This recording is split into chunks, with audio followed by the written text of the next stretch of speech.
welcome to episode 51 of Legends of Grayskull, the fan podcast where we discuss the history, the mystery, the magic, and mythology of He-Man, She-Ra, Eternia, Theria, Nordor, Primus, New Adventures, Old Adventures, Ladybird, Christmas Adventures, and so much more. I'm Matthew Duge. I'm here with Sean Scavarna. Welcome to the Legends of Grayskull Holiday Spectacular. Sean, how are we doing on this ho-ho merry evening? I'm so afraid you're going to electrocute yourself. I've never seen a man show up with Christmas lights to a party like this. Oh my god, that's awesome. That made me laugh pretty good. I'm flashing Sean right now. He is flashing me. Man, iTunes is going to make us put an E for explicit on this episode. That's all there's to it. Censor bars. Oh, yeah. So I was pretty even keeled. Now you got me laughing too hard. There's a reason I waited till right where we were about to go. I think I'm like it's just a chair, and then all of a sudden, hello, and I'm like, oh my god. It's like Matthew Dude, the Christmas spirit. Christmas spirit. I like that you had a moment there. You could see when you actually looked at the screen. I was processing it. It's just like, what the hell just happened? So yes. And now he's flashing me. So yes, guys. This is our holiday episode. This will be it until at least till after New Year, and then we're hitting our anniversary. So yeah, so we've got some fun stuff tonight, a little bit of holiday cheer and spirit, and yeah, let's knock out the news first. Here we go. No, under, no, around. Oh, oh,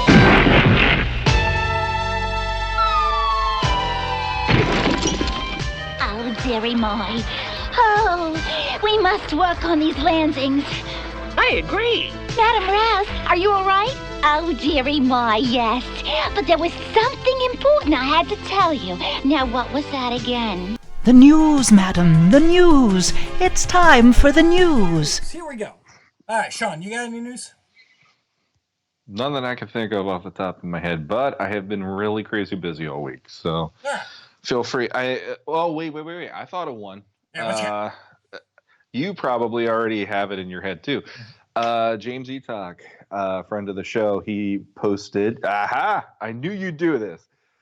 So the cartoon book is out again through Dark Horse. They reprinted it. Yes, this has been unavailable for probably close to a year now, I want to say, where you can only get it basically from secondary, resellers. And yes, he said not only are they reprinting it, but it is reprinted. It is on the way to retailers as we speak. And this one really shot up. This one's like over $100 on the aftermarket right now. So if you don't have it yet, you still want to get it, hold off just a little bit longer. It will be showing up Amazon, your local comic book shop, all that. Yeah, really cool. I mean, heck, that's one of the essential parts of this show. Mm-hmm. So if you want to follow along with us as well, while we do the show, while we do the, especially the Filmation episodes for He-Man and She-Ra, this, I know Matthew uses this as the Bible to go by for any information, trivia, and it's done by James, and James is that guy. He is the source of knowledge for this. I don't know anybody else other than the people who worked on the show that would be a better source for this.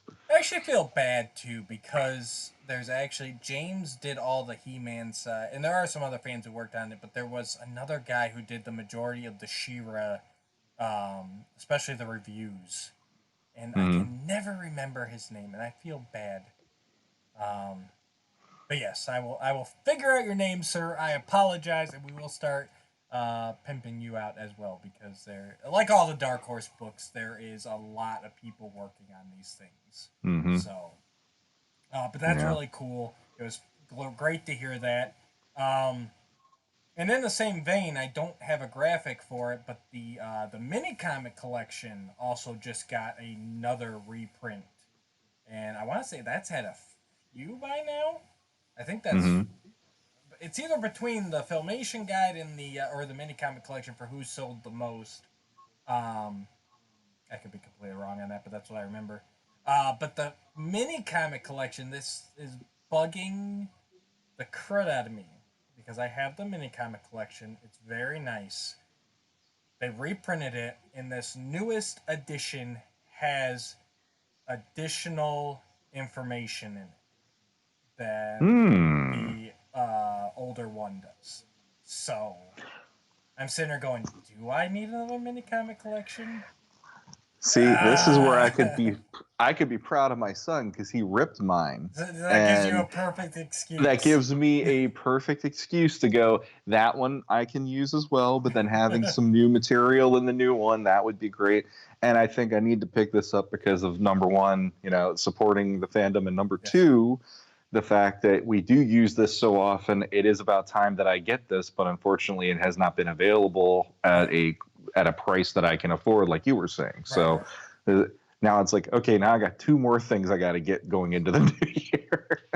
And let me temper expectations with the mini comic collection. It's not anything like huge, but like there's not like new mini comics or even unreleased new unreleased or anything like that. It's like some of the ones where they were missing the credits. They figured out who wrote it or who illustrated or whatever. Clash of Arms was actually written by Christy Marks, who did episode work on, I know, at least He-Man, I think She-Ra as well. I want to say like Gem and some of the other 80s shows. She'd been writing for a long time, and they finally uncovered that she was the one who wrote Clash of Arms, and I think a few more of that wave of comics. So it's kind of stuff like that. It's more filling in the missing information that they've discovered since it first went to print. But, yeah. Either way, I mean, yeah, I just didn't want people being like, "Oh my God, there's new mini comics." No, no, there's not. This is it. Yeah, like my son, like I got it. My son ripped it shortly after that, and then I went on to check it out on Amazon, and that's when I saw it was $70, and I'm like, "You've got to be kidding me!" I just bought it, and it was like $15 or $20, just like 2 or 3 weeks prior to that. So yeah, it's back up to full retail. I was just looking at it today. Actually, it's $34.99. But still, for all the stuff you get in that, it's unbelievable. Mm-hmm. The other thing, and big thanks to David Clark and his Nexus of All Realities, hundreds upon hundreds of groups. This I saw just before the show started. And I don't know about you, Sean, but I love a good puzzle. That's not the right button. Oh, that's right. That's the right button. Look at that. They are, and this is actually Mattel Puzzles. They are releasing 2 puzzles. The one I got up right here is I think it was was it the box art from Night Stalker?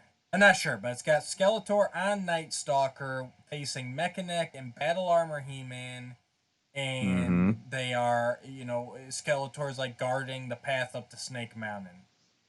Awesome. And then the other one they just revealed is the classic Battle Armor He-Man on Battle Cat Earl Norm work, and that's, oh my God, 500-piece puzzles. I think they're on Amazon right now for pre-order for $11.99 a piece. That is it, folks. Like, I know Mondo's been doing some puzzles here and there, not Masters, but other properties, and theirs are like 20 to 30 a pop. But $11.99, 500-piece puzzle, vintage artwork. Guys, I'm looking for Christmas presents still. Go ahead, send them my way. I love a good puzzle. And just getting this classic artwork with there's no text, no logos, nothing. It is just pure or Earl Norm goodness. Yep. Yeah. Yeah, that one in particular, the Battle Cat with Battle Armor He-Man was the minute I saw that, I'm like, I am going to be buying that no matter what, because that is one of my favorite. But beyond the Rudy Obrero box art for Battle Cat, the original, this is one of my favorite iconic shots of Battle Cat, and especially with He-Man there. Is that William George though? Is it? Not Earl Norm. I could have I think it swore is was for Earl those. Norm for this one. Because For the Battle Cat Earl one, Norm, I'm not sure about the Night Stalker, but I think he did both, and I could be wrong about that, but I feel like that one might have been William George, because the only reason I'm questioning it is William George always painted he painted the characters to look pretty much like the figure came to life, whereas Earl Norm would just do these dynamic poses and all that and have it be a little more larger than life. So I'm just curious. Maybe I'm wrong. If I'm wrong, that's cool. It's not like it's the first time in my life. But that one, for me, is the must-have out of the two of them. But if I got both of them, I'm not going to complain either. Right. So. Nope, you're right. That is William George. My bad.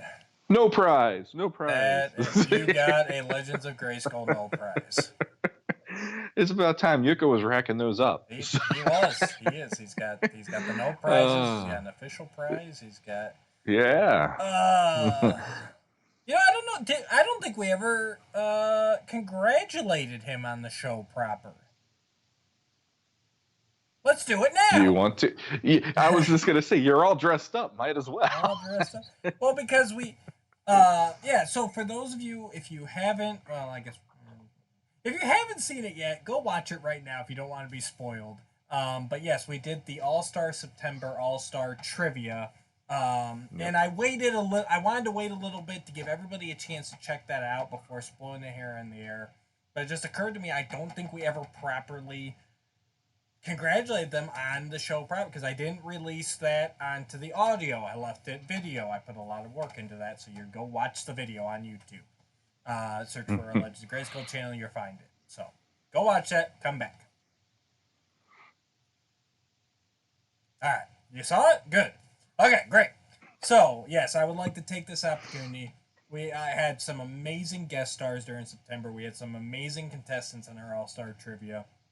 But ultimately, Yuka Isakanen did win our All-Star Trivia contest. So, congrats, Yuka. Thunderous applause.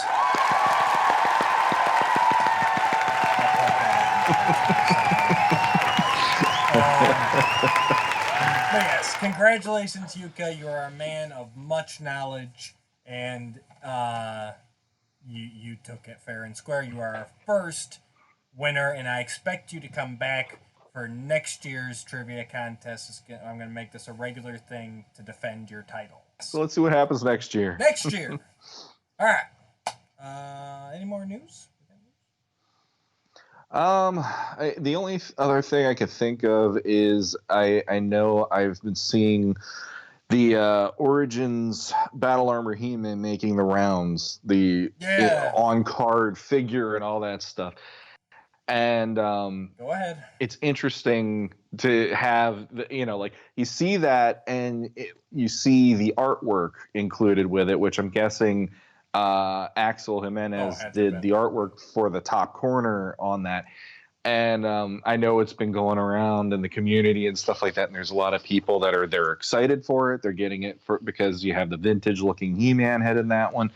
But there is a part of me when I see it where I'm like, why did they do it? Like, and this is not me trying to do the bashing thing. We've already done that with the Grayskull episode and all that stuff.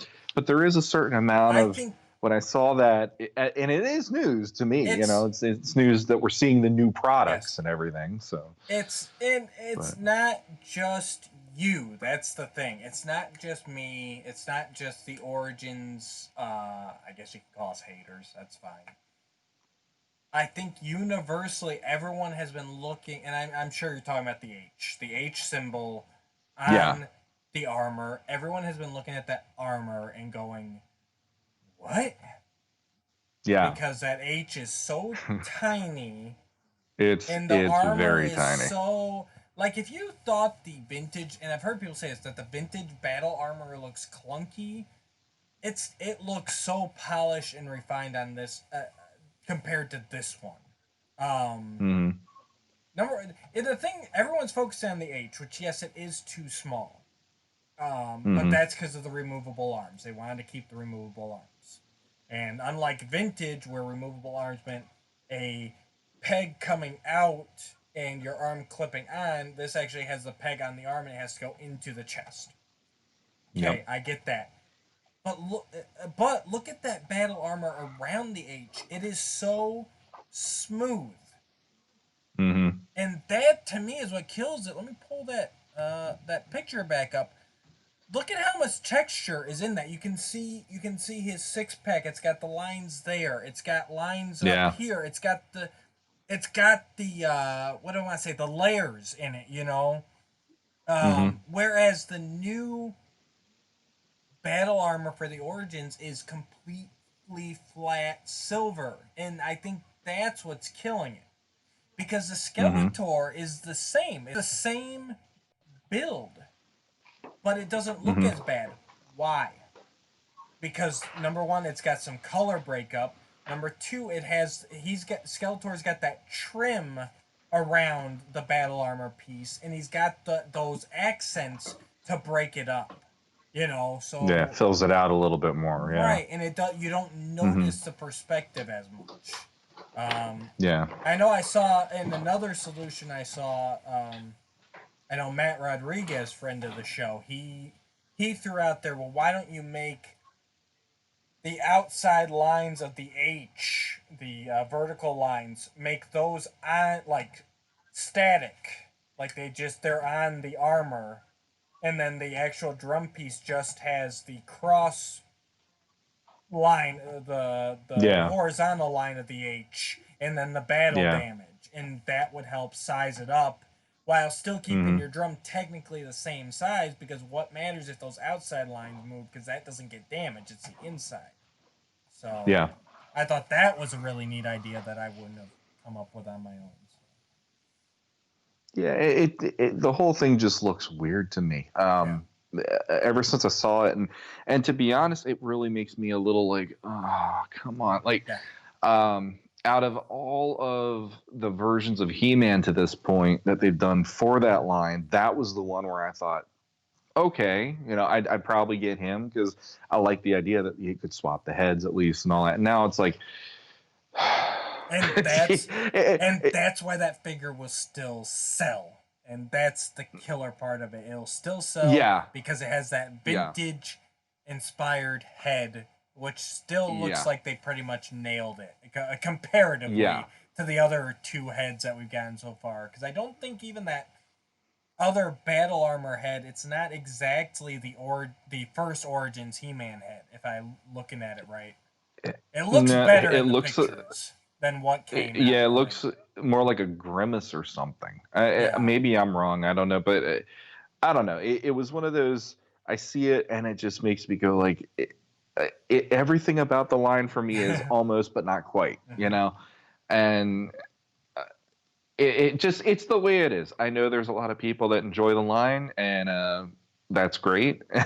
but for somebody like me, where it's like, give me an in. Like Scareglow works. I Right. like Scareglow for the most Ram part, Man. and he's on my I'm shelf. still looking forward to Um, Ram Man. I really want to see how they pulled off that articulation with the spring action feature. You know, yeah. that's oh, they probably messed it up. Let's be honest. No, Well, not that we're Debbie I'm Downers being too here or negative for a anything. Christmas episode. Let me get back. All right, let's get back to the presents versus us sitting here talking about the coal we Yes. got. So, But no, I honestly though, guys, I just think, like I said, the battle armor Skeletor doesn't look as bad to me. It's just that battle armor He-Man, like I said, never feel like you can't call out Mattel on stuff they're doing subpar. You know, that's just my opinion. Um, and you can do it in a constructive way. It doesn't have to be I'm gonna, take a dump all over everything. No, just if you're unhappy with the battle armor, let them know because that's the only way things are gonna change. yeah, So we'll leave it at that. yeah, that works. I see something cool. I got presents. Yeah, well, I already did. You flashed Oh, me. I did. What did you do? Oh, yeah, yeah, yeah, yeah, Saw these yeah. pic- I saw this the other day. Yeah. Taking out the microphone. I can't get back far enough. But yeah, John J. Amon, he does these cool blankets with the vintage box art on it. There's That's awesome. The original battle poster with all the heroic and evil warriors at the time on either side. Yep. Super nice quality, guys. If you check out our Facebook page, I posted up and I tagged John in the post. So just talk to him if you guys are looking for these. He does. These are the throws, and then he also does queen size. Wow. Which I'm going to have to get a queen size. And they're great quality. They're super soft. And honestly, the pictures aren't even doing them justice, man. You take a look at these in person, like the artwork just looks fantastic. It's not blurry. Mm-hmm. It's not anything. And I got the Eternia box art. I hope that's showing up somewhat geez. Because I got better pictures on the group, but I just wanted to throw them up real quick. But no, these things are amazing. Like I said, the image quality on these. I'm gonna pull my headphones out. But yeah, there they go. The image quality on these are fantastic. They are such high quality. They got a little bit of a shine to them, and they are super soft. So. Does he do other ones? Like, does he have a specific? Like, these are the options you have, or does he? Every time I've seen him, he has options. It was these two.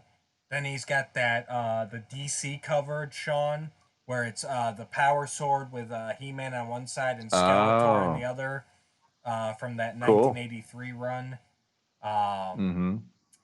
And then he does the Battle Cat.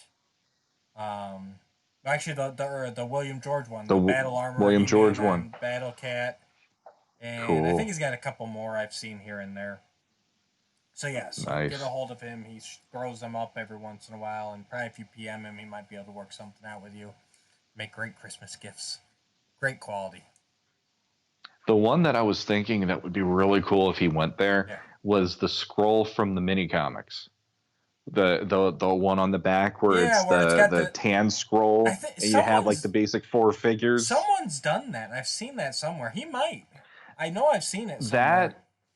That has been like a banner. Yeah. There have been people that have done like big banners and stuff, and I know there's a few in the on the Facebook groups that they'll use them as a backdrop when they do live auctions and stuff. And every time I see one, I'm like, man, I need to get one of those because I still remember being a kid looking at that image and just being like, that was good stuff. I told him the one he needs to do is it's from the Golden Books. It's the Sword of She-Ra, where it's She-Ra on Swiftwind with the sorceress like in the clouds. In the clouds. Yeah. Mm-hmm. That would be awesome.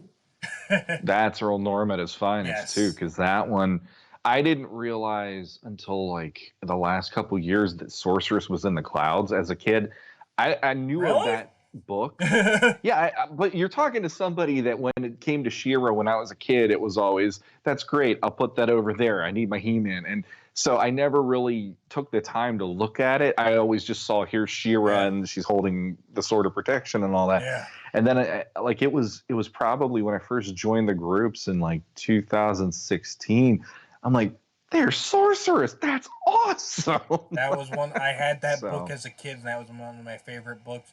It's right up there with Time Trouble for me for that cover.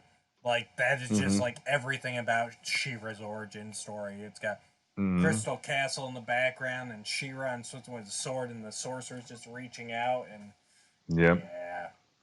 good stuff. Great cover. Mm-hmm. All right, what else we got? Where do we go from here? We actually got quite a bit, but it's so. Yeah. We could do. Do you want to do? Why don't we do your buddy's question now, and then we'll say do the buddy's question. Okay. Let's save the more holiday stuff to the end there. All right. So, new listener to the show, Steve Quigley. He reached out to me. Come on down.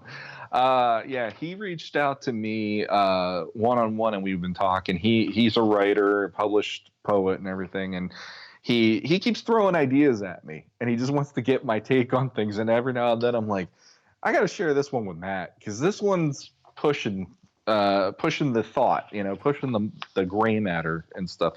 So for starters, I wanted to just throw out a little mention or a nod, because the other night when he messaged me, he goes, "Hey Shawn, I wanted to say something real quick." I go, "What's that?"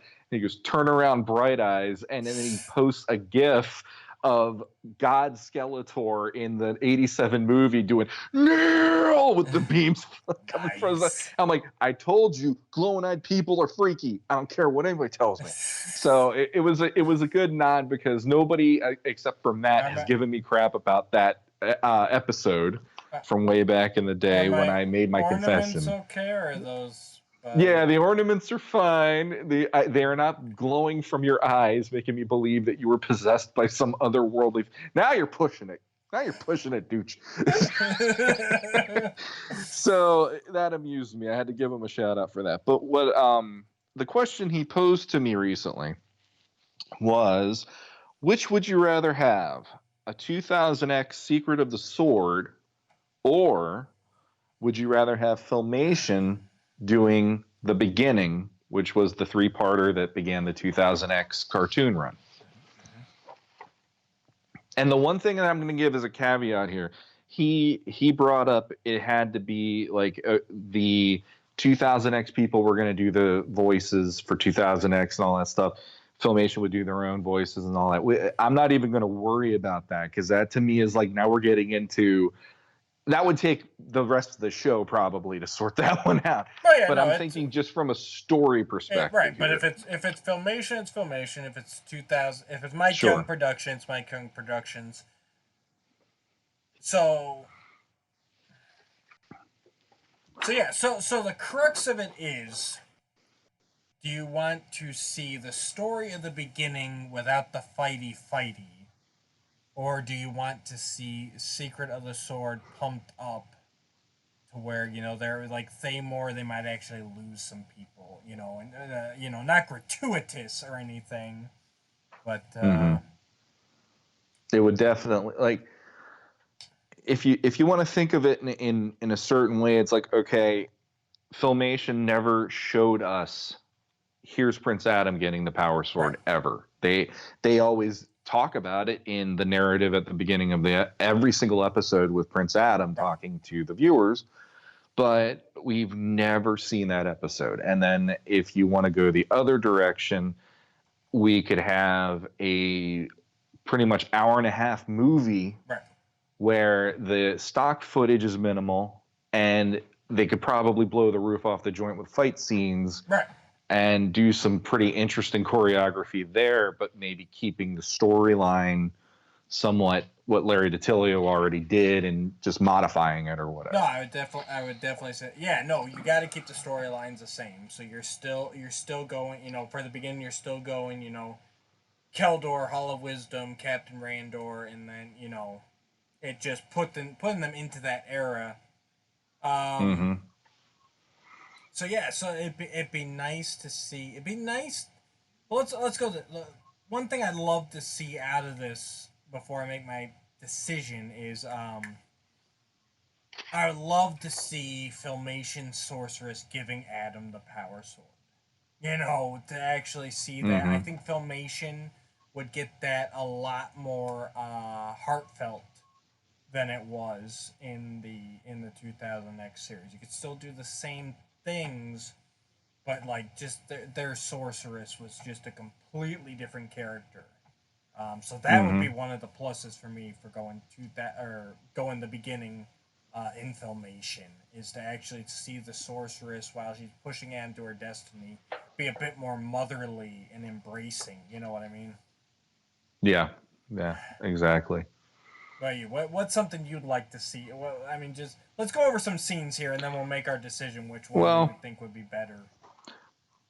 So like what you said, that moment is something that I feel every single kid growing up in the 80s there is a feeling of that is a lost moment from our childhood, because not only if Filmation would have done that, um, they could have maybe written it in a way, and granted, I'm not trying to write a ton more into it, Right. but the idea of, you know, her giving the sword to Adam and Adam doing the whole, well, what if people know who I am? Yeah. What if people know it's me?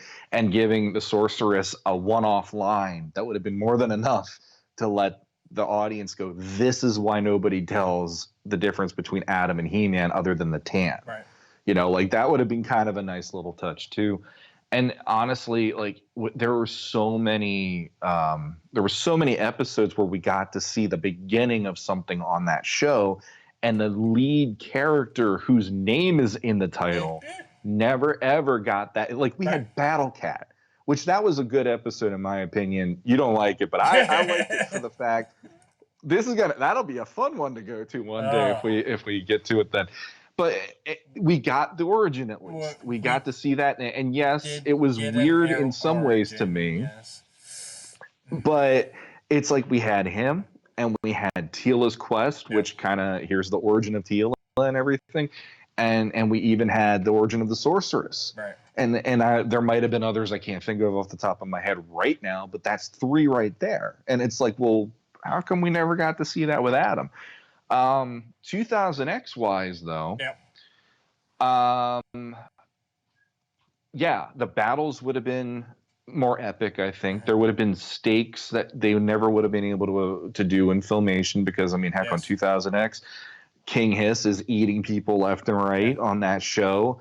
And there are certain times where, you know, people get wounded and they're out of the battle, like Fisto. I mean, we got to see how Fisto gets his hand in 2000X.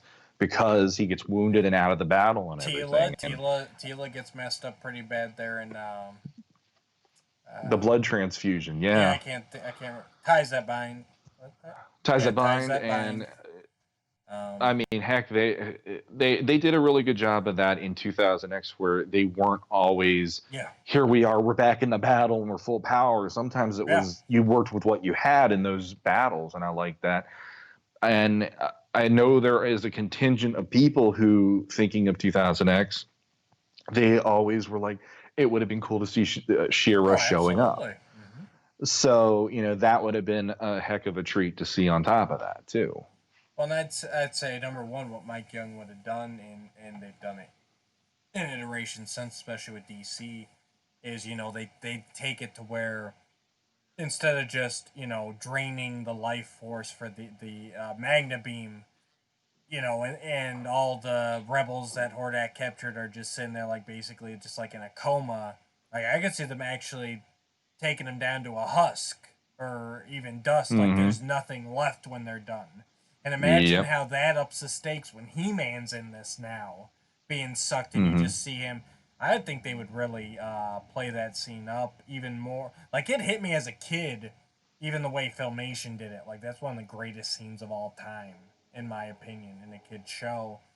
But imagine it with Mike Young doing it, where I could actually see He-Man maybe getting, like, some wrinkles, or, you know, his skin getting emaciated. Like, I could see them really taking it down, like, this is it. If this thing finishes, He-Man's dust. Like, there's no coming back from this. And then enter Adora with the honor of Grayskull. You know, that would be a cool moment. Not gonna lie, that would be fun. Well, the other thing too, and I know. See, that's the thing. This is how my mind works. We're not going to change the story and all that. Talking about this, we're just trying to go through the points. But one thing that I wish that they would do, if there was a Mike Young version of it, is, you know, you have that part where overnight He-Man's stuck in the Magna Beam, and it's draining him and draining him and draining him. And what would have been kind of cool is when Adora goes down to check on him, He-Man's gone and it's Adam, and you don't see the moment. It's like the Ramstone problem. He's up against something where it's just draining him to the point where boom, it's knocked the power of Grayskull out of him again. That would have been kind of cool, because then she would have seen her brother with her own eyes for the first time, you know, and that would have been a heck of a moment there too. Like you're saying, I mean, the emotion in that scene, every time I see that, I get chills and I get a little choked up because there's like, wow, you know, it's like, whew. Yeah, the voice. But to be completely honest, did you want to go to what choice, or do you want to keep going into If you got some more scenes, pros and? I mean, it's. All I mean, that, right, let's. that's basic. I mean, we could go. This is the thing. Steve, it's like me and Sean have actually been talking a little bit behind the curtain too, and it's like, you know what, we could go all day here, just reimagining the entire thing, and maybe we will at some point. This is a great thought prompt. It's and yeah, I could definitely see us sitting down at some point and just going, okay, let's reimagine Secret of the Sword as a Mike Young Productions episode. We're not going to do that today. If you got maybe one more scene, if you got off the top of your head, you want to throw out there, and then we'll make our choice as to which we think would be the bigger impact. Let's see. For the beginning, I think it would have been kind of interesting to actually confirm what the deal was with Skeletor. Okay. Because he's not really a given in that show. It's just he's the villain, right. You know? And they didn't go into, well, who is he from Eternia? Is he from a different dimension? You know? And in some ways, I think that's a good thing, because then if you like the idea he's from a different dimension and he comes over to Eternia, you could still have that be the origin. But it would have been interesting to play up that storyline with him in the Filmation version. But I think it's to the detriment, though, because the 2000X, that was one of the things that they added, and that was one of their touches to it. So, you know, it's like if we took away that beginning sequence and we just have it start out with Teela and Adam training like the original version you told me about, then it's like, okay, you know, or if they started it with, you know, they'd have to almost rewrite that beginning scene instead of it being about Keldor and Randor being brothers, and just having it, okay, King Randor going after Skeletor or whatever, you know, and start it from that position. That's definitely a tricky part there, and I like my villains to be a little more hazy with the backstory. I less is more, in my opinion, especially when it comes to villains. Heroes, I like to know all the ins and outs, but villains, it's all right to have a little bit of mystery in there, you know. Well, Skeletor works really well with that, in my opinion, too, because just look at the guy, and it's like you could come up with how many different origins just based on the overall character look, you know. Exactly, and it's the same with the Joker for me. It's that kind of thing. It's like every time they try and pinpoint something down, it's like, okay, now this character works less for me. Yeah, and you know what? Honestly, what would be I'm gonna go back to the family again, because that was a huge aspect of Filmation for me, and I think for everybody. I mean, that's what Filmation did, the relationships very well, and it would be great to see the beginning with Teela a little less screechy, grouchy. I don't know. Teela a little less Mike Young Productions Teela. You know, a little more. I mean, Filmation Teela, she always like got on Adam and wanted more for him. But I think that's it. Like, for me, Filmation Teela always wanted more for Adam. She wanted him to be better. Whereas Mike Young Productions Teela a lot of times just felt like she just honestly loved to rag on Adam. Like, she liked to pick on him. And that's not quite who Teela is for me. She's if she's on Adam, like on his butt, that's because she knows he's capable. She grew up with him. She's trained him. She's his bodyguard from time to time. It's like she knows him like this, and she sits there every day and goes, "Who is this guy like that wants to go fishing all the time and is lazy and doesn't want to do his duties? Like, who?" You know, there's so much more to Teela than people give her credit for. Like, she's sitting there going, honestly, at the end of the day, to me, she's sitting there going, this is the man I care about. This is the man I may love. And he's a freaking goof off. Like, how can I take him home to Man-at-Arms and say, hey, Dad, you know? Like, seriously, to me, that's what, at the end of the day, that's what it is. It's like, and that's why, you know, I know I'm taking it to a whole different thing, but honestly, and that's why, you know, they would not end up together, because, or why she doesn't see them having a future together, and that's why she's on him, because it's like, you know, it's like, dude, you gotta straighten up. Like, you're gonna be king someday. You've got you know, a whole planet to run, and you're just a goof off, and it hurts her. And but there's a different bit there. There's a little more family in there, and that's what I would love, even with the Randor and Adam dynamic. You know, Filmation, I think they just got that a little bit more. So I would love to see those beginning scenes with Adam and Tila and Randor and Adam through the Filmation lens. I think that would really punch those up. Yeah. Just automatically, I'll just say it, automatically my head just keeps going to what would Filmation be like doing that episode or doing that 3-parter or whatever, or even in the case, you know, like Secret of the Sorting It, doing it as a 5-parter and having that be the beginning of the entire show. And then boom, you launch it off from there with all the single episodes the way they did it. Because one thing that you brought up that I completely agree with is if they wrote that whole sequence where, you know, Skeletor attacks the palace, and then Randor and Man-at-Arms and everyone else, Tila, even, you know, everybody who is already at the battle in the 2000X version, they all have gone, and Adam and Cringer and Orko are just there going, okay, and they go to Grayskull. Imagine that sequence. Imagine the gate of Grayskull opening to them. Right. And, you know, like the mystery of that. Mike Young always played up Grayskull as it's like this maze, and it's almost like a hide and seek trying to get Adam to get to where the sword is.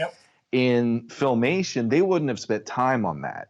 They would have legitimately had it where it would have looked so spooky that, you know, Cringer would be like, I'm not going in there, Adam. You know, that would have been done. And Orko would have been like, come on, you big silly, you know, and pulling him along with his tail. And Adam just going, you know, like, we have to be here, you know, like the sorceress would be telling him, come to the castle, and, you know, it would be through that version versus the way that Mike Young did it.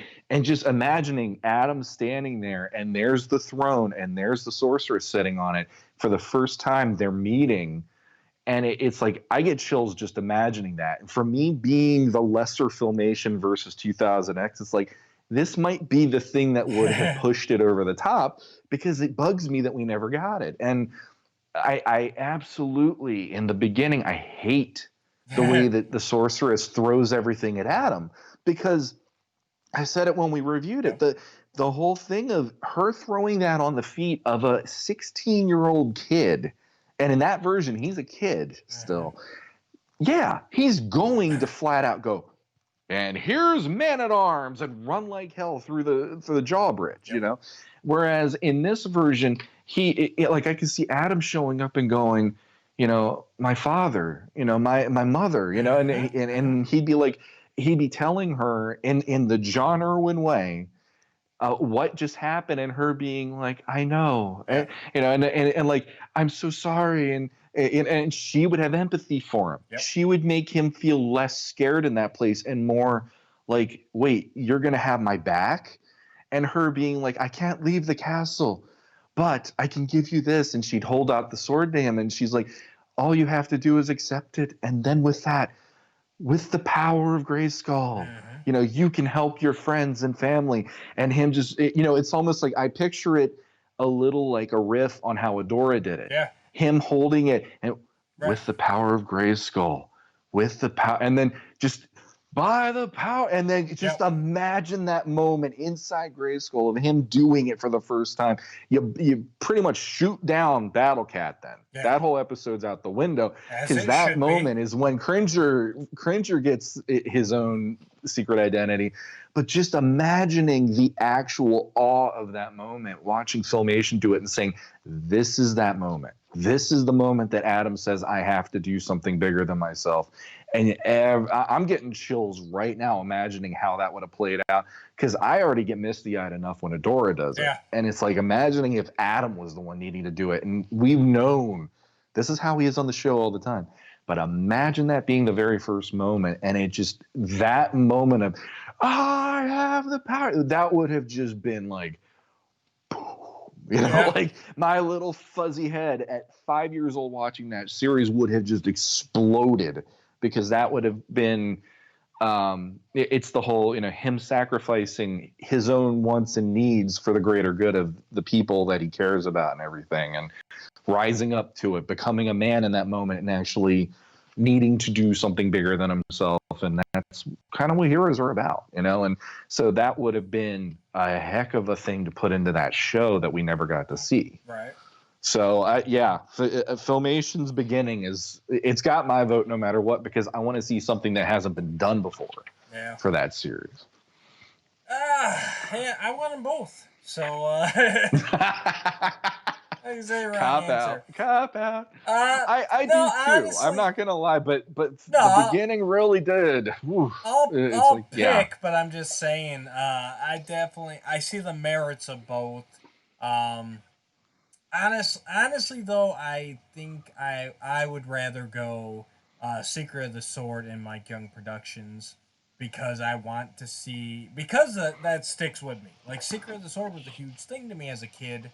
And seeing that in Mike Young Productions, like I said, with some higher stakes, that scene, like you said, the scene sticks with you today where Adora transforms for the first time. But imagine that punched up to where Adam's actually gonna die, and he, and that combined with like the battles, you could actually have the Battle of Bright Moon where there, where, like you said, not just stock footage, and just since Mike Young Productions was so continuity heavy, taking Secret of the Sword, which was, a 5-part saga, that's about the biggest that Filmation ever got as far as continuity, I just think it would lend itself so well to it and catapult it into the next level. So then you got, and I would love to see a Mike Young Productions She-Ra series. So that's part of it too. I'm like, okay, so if we do Mike Young Productions Secret of the Sword, then you've got Mike Young Productions He-Man, going with Mike Young Productions She-Ra, which was the hope when all this was announced, especially after season 2 started to come out, and there was more. Well, Hordak was mentioned in season 1, then season 2 came out, and there was more Horde, and it's like. And there was a moment there before everything got canceled that we were sitting there going, could we actually have a He-Man and She-Ra series like going at the same time? Because even Filmation was more, they aired some episodes at the same time, but pretty much they finished production on one and started production on the other, and they just held some episodes back to release them both. But imagine where they could actually just like cross over real time. Both series are going crossover. It actually has an impact on both shows. Season finales, you could get, Council of Evil Last Stand. That was awesome. Imagine that. Instead of having, a 3-parter of He-Man, it's actually like a 6-parter, because you got He-Man the first half of the hour, then you got She-Ra the second half of the hour, and the season finales tie together. So you could have a movie at length in a season finale. And along with the beginning of the next season. So that kind of potential there also gets me excited about it. So that's why I put my vote over. Definitely. So. Now, real random offshoot question. You might not have the answer to this, and that's okay. I will make one up then. Is there someone, because Cam Clark, being Cam Clark, he was originally Leonardo. Yeah. He did the voice of what was it, Solid Snake in the Metal Gear video games and all that, and he's been a voice actor doing that for years now. And obviously he's 2000X He-Man. Who would you have hoped they would have gotten to be She-Ra on the show if they would have gone there? Do you have any actresses that you could think of for voicing that? Tara Strong. That's her name. Tara? Oh, that is a name that we say at least once a day in our household because my daughter loves Raven so much. Yeah. Between Raven and Harley Quinn. Yeah, well, she was my Batgirl. That's right. And she has such a wide range of voices. She was one of the Powerpuff Girls. I want to say the blue one. I don't remember, but yeah, she's done Powerpuff Girl. She's done Batgirl. She's done, like you said, Harley Quinn and Raven. Yeah. I mean, the list goes on and on. But I really think she can nail it because you need somebody, and I know we talked before about Cam Clark didn't even nail it all the time with his with his splitting it. I think Tara Strong could split it. She would have a distinct. I know she would because she's done all this range. She would have a distinct Adora and a distinct She-Ra. And she could knock them both out of the park. Absolutely. Cool. Yeah, I didn't even think of her. The one I was going with was Susan Eisenberg. She did Wonder Woman. Yeah, Justice League. That would have been probably my second, but the Adora is what I worry about because everything I've heard from her is all the Wonder Woman, the She-Ra end of the spectrum to me. Mm-hmm. True. So that's why I would go Tara. All right, let me throw something random at you. So, okay. As you know, maybe some of our viewers know, I was recently down in Florida for a few days. I should have brought this up during the news, but for posterity here, when our kids listen to this many years from now, I want to say a big congratulations to my daughter's junior varsity cheer team. They placed 5th in the National Pop Warner cheer competition down in Florida. They are the first JV team from our town to ever place in nationals. So that is amazing. They got a big trophy, pictures with it, and that's why we were down there. We got to go down with the team and enjoy all the hoopla and the competition, and that's just amazing. Those girls have worked their butts off all season.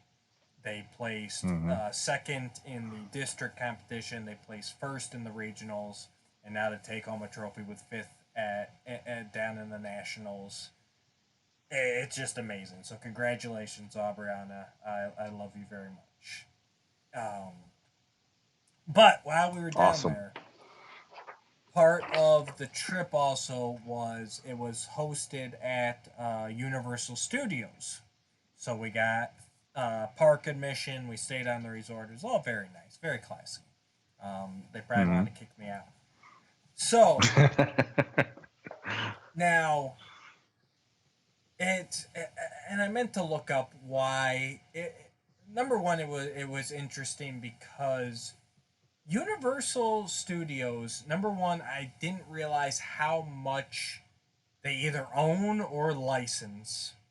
I mean, they had obviously Back to the Future, Jaws, E.T., Men in Black, Jurassic World Park, whatever we're calling it nowadays.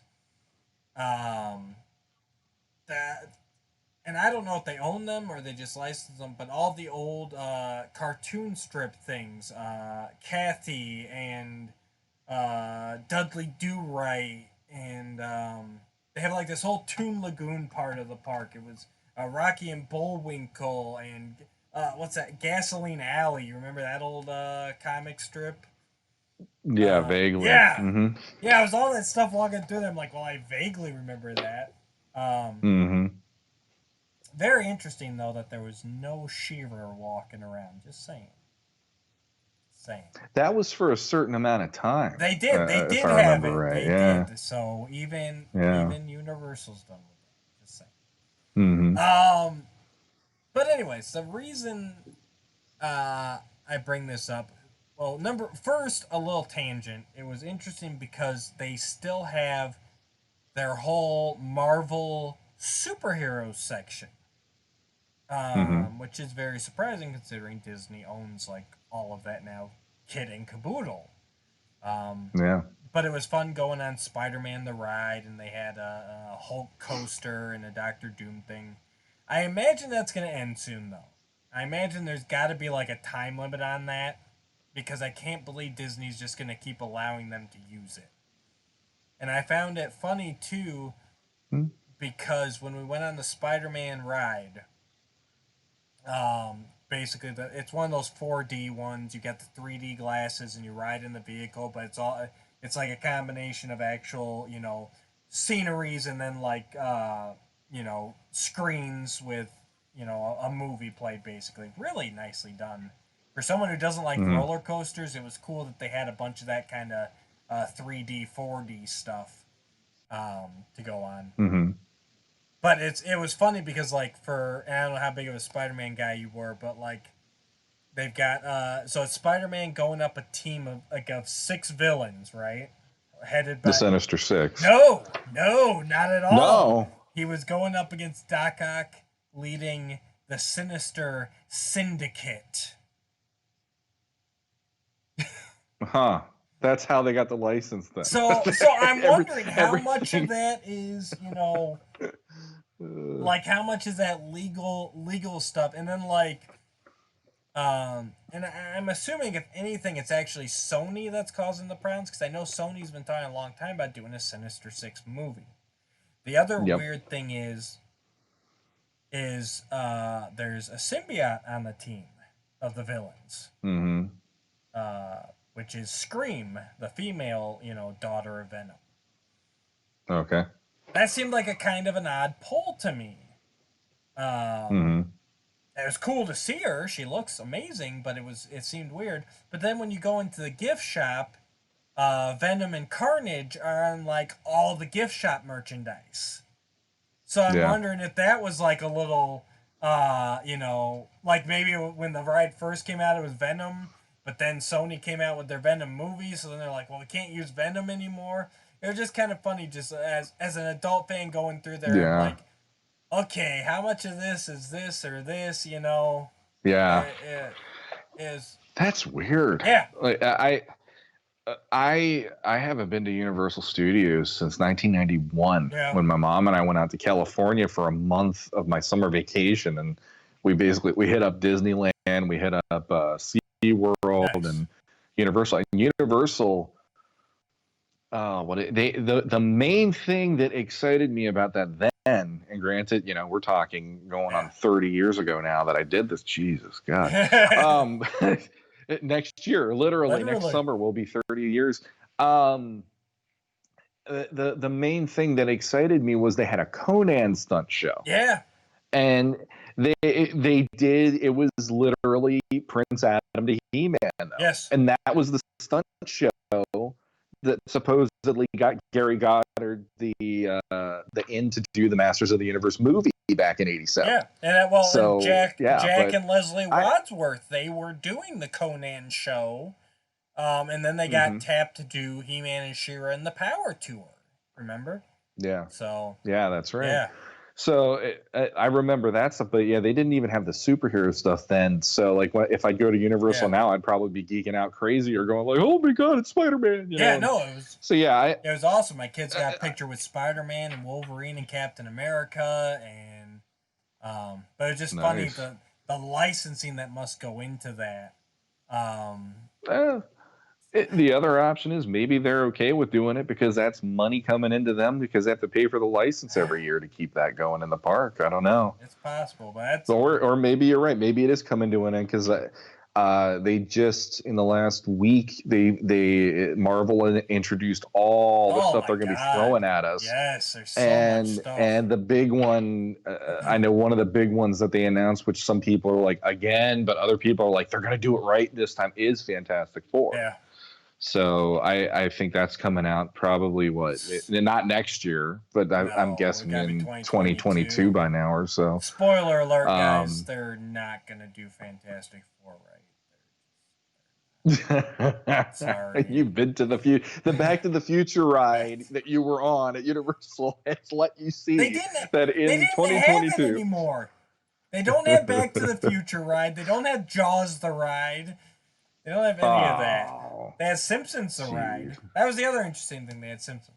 But anyways, here's where I'm going with this, guys. All right, here's where we're going.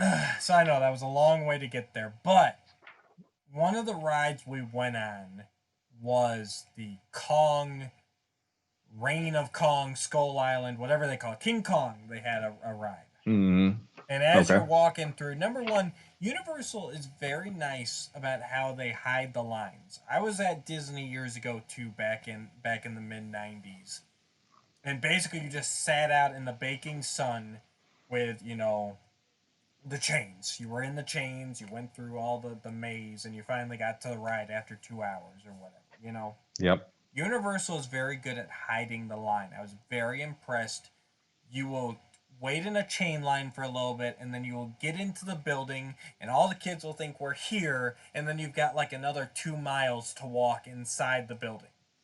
But it's all, once you get in, it's all like thematic. Like for Kong Skull Island, you're walking through these tunnels lined with skulls. There's music and there's noises. On the Jurassic Park one, there's all the plants. Like there's plenty of. We went on the Harry Potter stuff, and like for one of the rides, you're going through like Hagrid's cottage, and going through a room with all these giant eggs, and like there's stuff to take your mind off the fact that you're in a line, and it was really cool. And one of the things, and so on the Kong ride.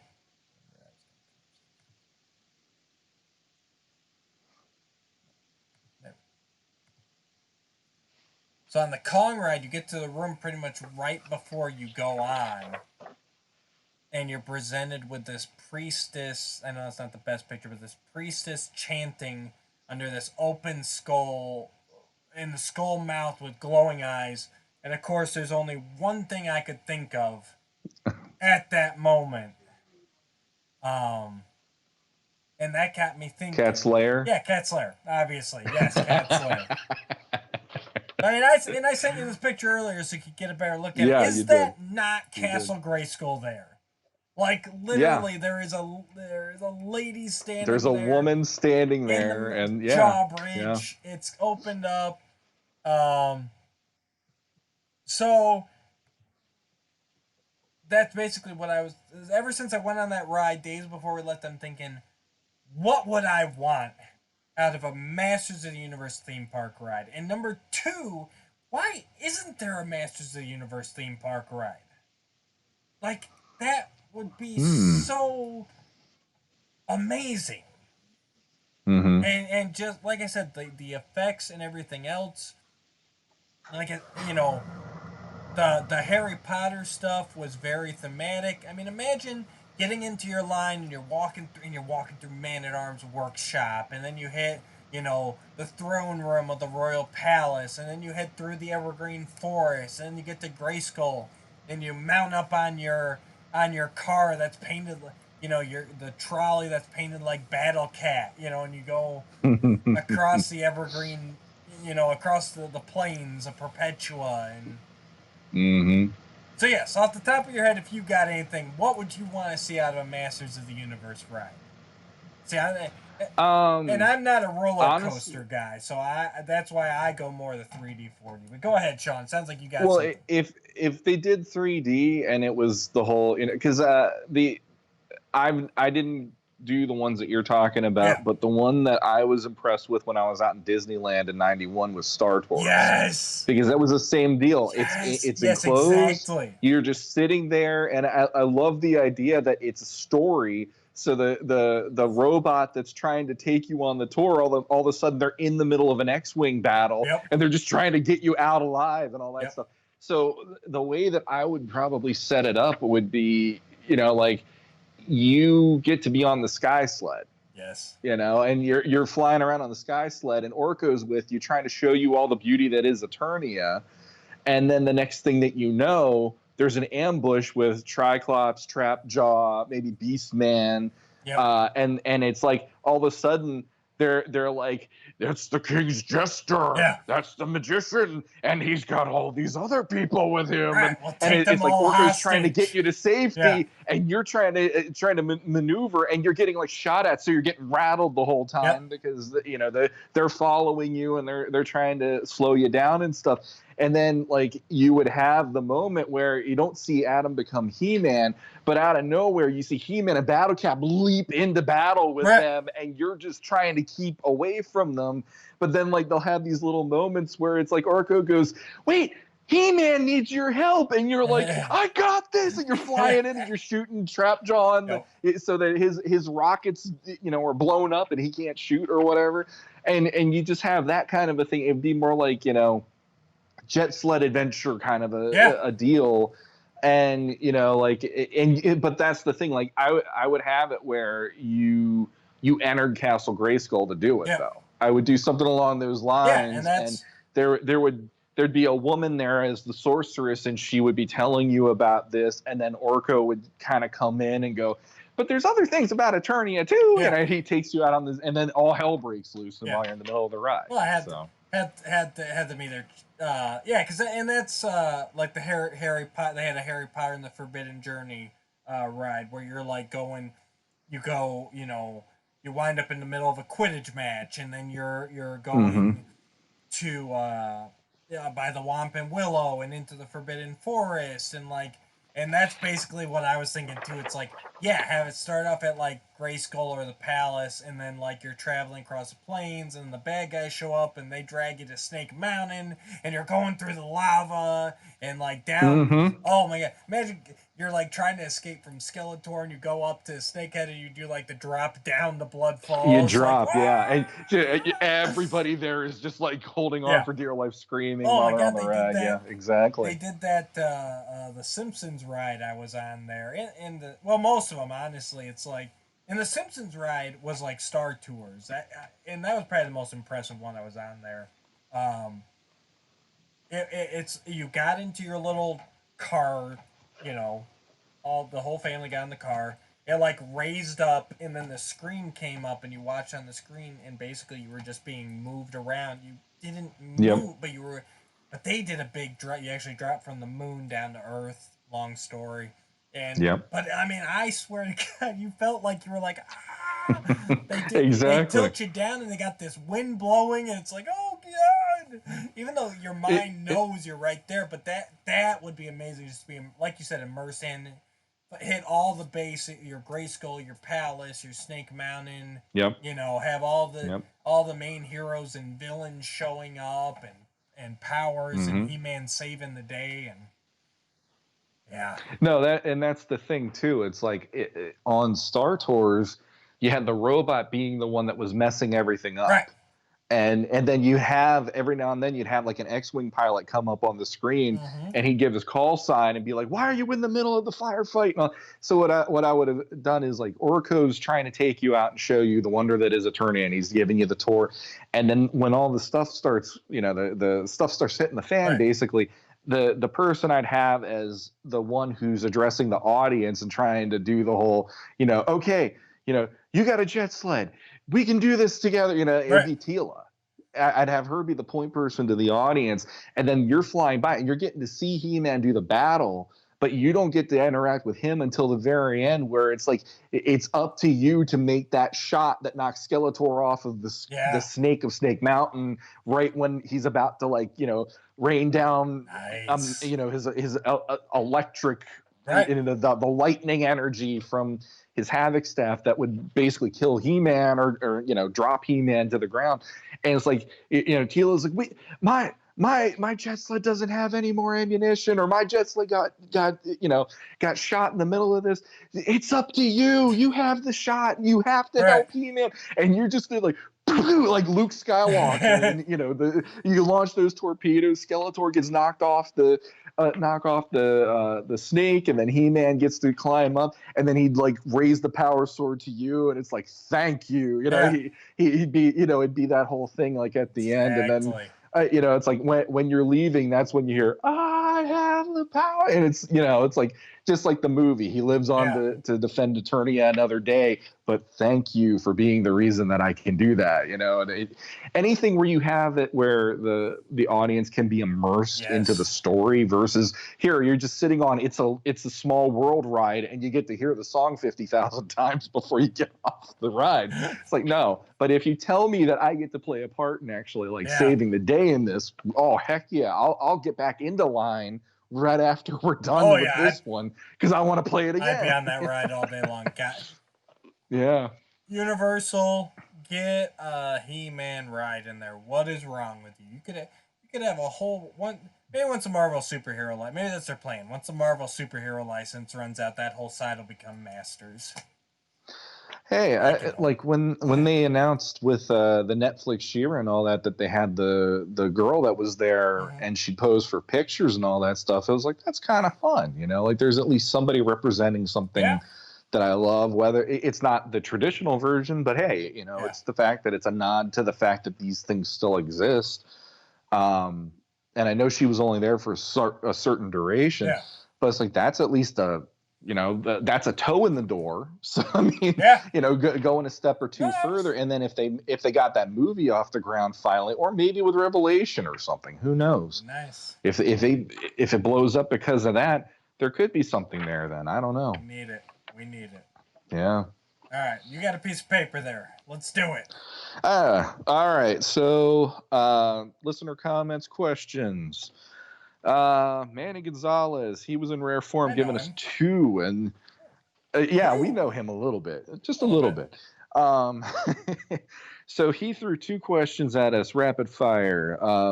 The first one was, what are your top 5 favorite quotes in the He-Man 2000X series? 5. And Manny, you're killing us because specifically the 2000X series. Interesting. So being who I am about that show, I'm gonna admit right now, I love the show for the animation and I love it for the stories, but I will never say I love it for the dialogue. Yeah. Because I went through it. I didn't go through every single episode. I did not have the time to do that. Right. But I went through enough episodes to go, there's nothing memorable half the time in this show. It's mostly, it relies on, by the power of Grayskull, I have the power usually, and everything else is kind of, there's nothing that sticks with you when you're finished with the episode most of the time. You're more talking about the overall spectacle and the story more than you're talking about, and then Tila said this, and man, was that awesome. It's like, no, you don't really have those moments on this show. So there you go. It's a negative, in my opinion, of, it's a weakness, I should say, not a negative, but it's a weakness for the series. Well, it's got good writing, but it doesn't have those quotable moments, those one line with great power comes great responsibility. There's not a lot of those. Or anybody want to buy a used bolo? Right. Exactly. So, which is one of my absolute favorite Filmation lines of all time. I love that line because it makes me laugh every dang time I hear it. That's it. And if I went back through, like you said, if I had time to go watch the whole series again, I probably would be able to come up with more. But off the top of my head, I came up with some, and some of these cheat a little bit because they're more of an exchange than a quote, but screw it. So just run with it, Matt. What we got? My first one is from the last episode of the series, Awaken the Serpent. And it's where Zodak goes. Yeah, where Zodak's with Adam right after he gets the power knocked out of him by Serpos. And he hands Adam the sword and he goes, He-Man is needed. And Adam goes, He-Man? You mean, And Zodak's just like staring at him. Yep. And Adam is like, well, could you at least turn your back? Zodak just stares back. Fine. By the power of Grayskull. Immediately when you told me about this question, that's right where my mind went because that was just a great moment. Well written, and I loved it. And that was one of the few episodes that it did give some of that character into the dialogue, the way that it makes sense, how like a kid is talking to this, cosmic enforcer or whatever you want to call him in that series. And it's like, yeah, I love that it has that like Peter Parker meets Captain America vibe to it, or something. Like you can said, you at least turn around? Fine. And it goes with your first that you love. Like, this was the first time that someone outside of the inner circle, he had to reveal his identity to. Like, this is his first time dealing with this, and as a teenager and everything else, he's like, okay, this feels weird. Yeah. So what you got? All right, so I will say after this first one, you're going to find that there's a theme to what I find as my favorites in this series. All right. And this one, this first one is one that every time I heard it, no matter how many times, I always either chuckle. First time I heard it, it made me laugh my butt off because I couldn't believe this was how they were introducing this. So... oh wait, I'm sorry. The second one. The first one is leading up to the second one. So my bad. The stink is following Oedipus. The stink is coming from Oedipus. The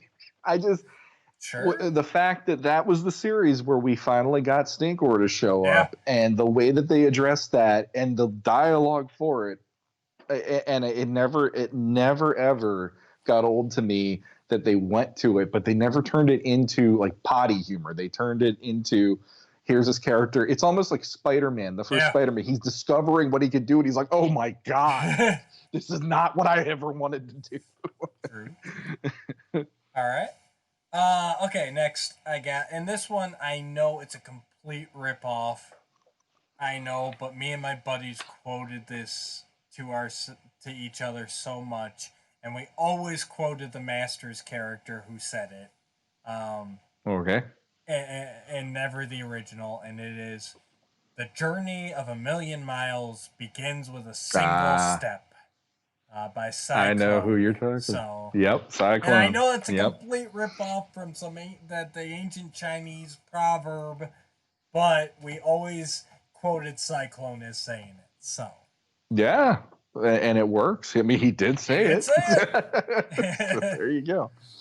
So, all right, my next one is, I'll be honest with you, the first three are from the same episode. Sure. So you already know where I'm going based on the first one. So this is the one that makes me laugh every dang time really hard. I am Oedipus, and I have the power of stink. What say you let Oedipus join up? And I just love that he goes up to Skeletor, and that's his introduction. I am Oedipus. I have the power of stink. It's just like, out of everything that you could say to make somebody want to hire you, it's like, okay, laying all your cards out on the table there, pal. And like the thing that gets me is shortly after this, Skeletor just shoots him with the Havoc staff, and his scream is hysterical too. Yeah. So yeah, there's that. I love it. All right. Why bother? Oh man, how many people probably have said that? But who? What are we doing here? That's Web. Was that Triclops? No, Web Store in Council of Evil when he's hauling Adam up and just like he was. Why bother? Why bother? And he snaps the line. Yep, that's right. Yep. That's right. Yep. All right, so now I got to do another impression here. My friends, I'm afraid a new evil has arrived on Eternia. Something stinky. Because I'd never thought I'd hear, number one, Stratos say that, and number two, Sean Connery Stratos say, stinky. You know that writer was like, who will this sound the most ridiculous saying? Yes, exactly. Which character should I give this to? What have I always wanted Sean Connery to say that he never said? It's just James Bond. All right. Oh lordy. Also from Council of Evil, which might be because we reviewed it recently. But this very simple one. Tila, there's something I have to tell you. because Okay. just that whole moment, and then it goes to commercial break, and you're like, yeah, he's got to. Like, he's got to lay all his cards on the table, and then knowing what comes next even more on top of it. All right, well, I'm going to borrow one from the next episode, The Last Stand. Just out of curiosity, Prince Adam, how do you plan on stopping me? With your good luck? Yes. I like that one so much. I mean, talk about Skeletor just like giving him crap in that moment. It's like, yeah, like he is a kid. He's got no weapons. He's there with a scared tiger. I mean, geez, what? It's like the deck is stacked against this poor guy. Absolutely. All right, my final one. It's also a Skeletor quote. Meow. Oh, you. Oh, no, that wasn't it. Dishonor on you? Dishonor on your cow? No, he never says that. That was a trick. It was. No, actually, it's a King Hiss quote, but kind of along the same lines of your last one.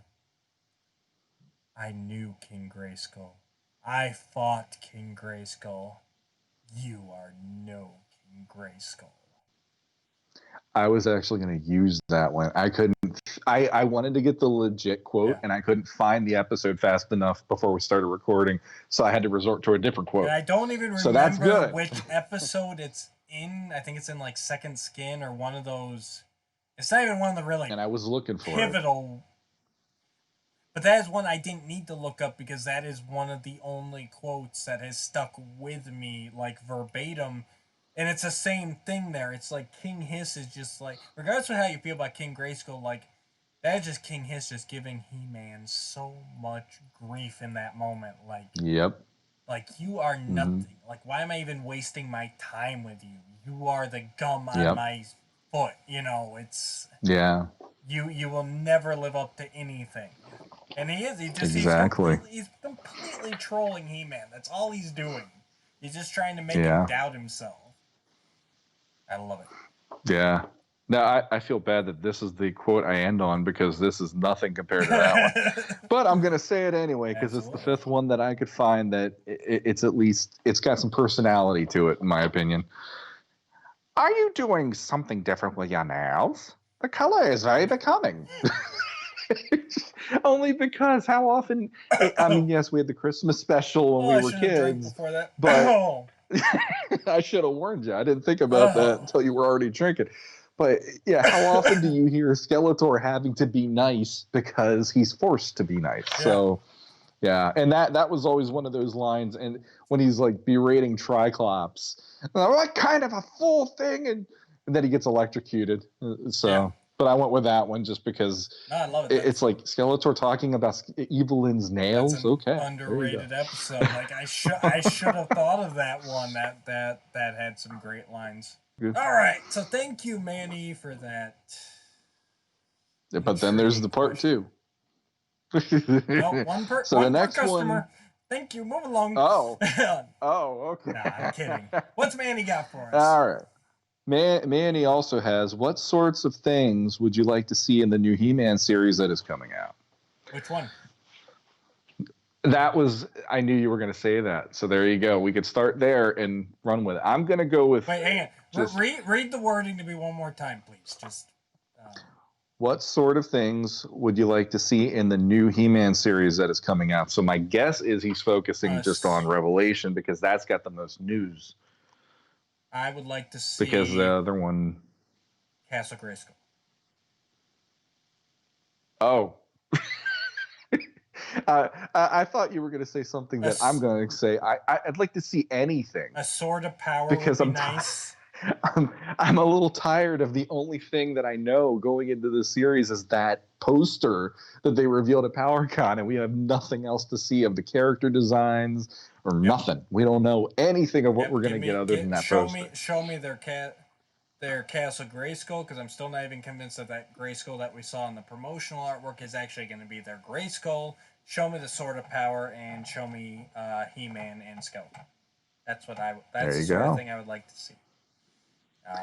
Well, I'll resort to a post that I did just the other night. Kevin Smith actually said he has heard now the music that goes along with the transformation sequence that they're going to do for the series. That's great, Kevin. And put it on an MP3, upload it. Kevin Smith, come on, Legends of Grayskull podcast. We will premiere that shit right here. Open invitation. So give us something. I would absolutely love to sit and talk to him for a while, and even if it was off camera and off recording, I would love to. And I know he'd probably say, "I can't even do it this way." You know, it's however he wants whatever he needs to talk about it. And it's like you could tell us, Kevin, pretend we're counselors. Just let it all out on the table, and we can work with you. We will help you. You know. But I think out of anything, that would probably be the actual moment I want to see the most out of any other thing that they could offer right now. Because go ahead, sorry. Well, I mean, my claim to fame around here is, you know, I love the Filmation transformation, but I love 2000X as a series, and so I'm like, okay, are we going to get something akin to a homage to Filmation, but done with Powerhouse's animation style? Are we going to get something akin to 2000X, where it's a lot more kinetic and a lot more to the animation than just how elegant and simple Filmation made it work out every episode? And on top of that, the song, because that always had that call to arms, pumping yourself up for this is where the episode's going to really kick into gear. And you know, how is the voice acting going to sound there? Because Cam Clark, I loved his By the Power of Grayskull, but when he got to I Have the Power, I didn't need it to sound like, you know, let's get ready to rumble and all that. I want the John Irwin belt this thing out like a primal scream because he's about to go to war against somebody. That's my happy spot. So if I got anything right now, that would be my... Let me see that at least, because then I'm going to be more excited to go, wow, they got this. And it's like Filmation, but it's maybe like an upgrade to what they already did. If it's 2000X, then I know, okay, I got to temper myself for the rest of this, because 2000X never 100% got it right for me. Yeah, I want to see some designs. Honestly, I don't want to see the transformation sequence yet. I want to see that. You know, I won't watch a trailer. If they put out a trailer, I will not watch it. Because I want to see that. I want to be in the moment. I want to be in the moment where he has to transform and then see the transformation. You know? Mm-hmm. But I want to see some character designs. And if you're talking story-wise, Manny,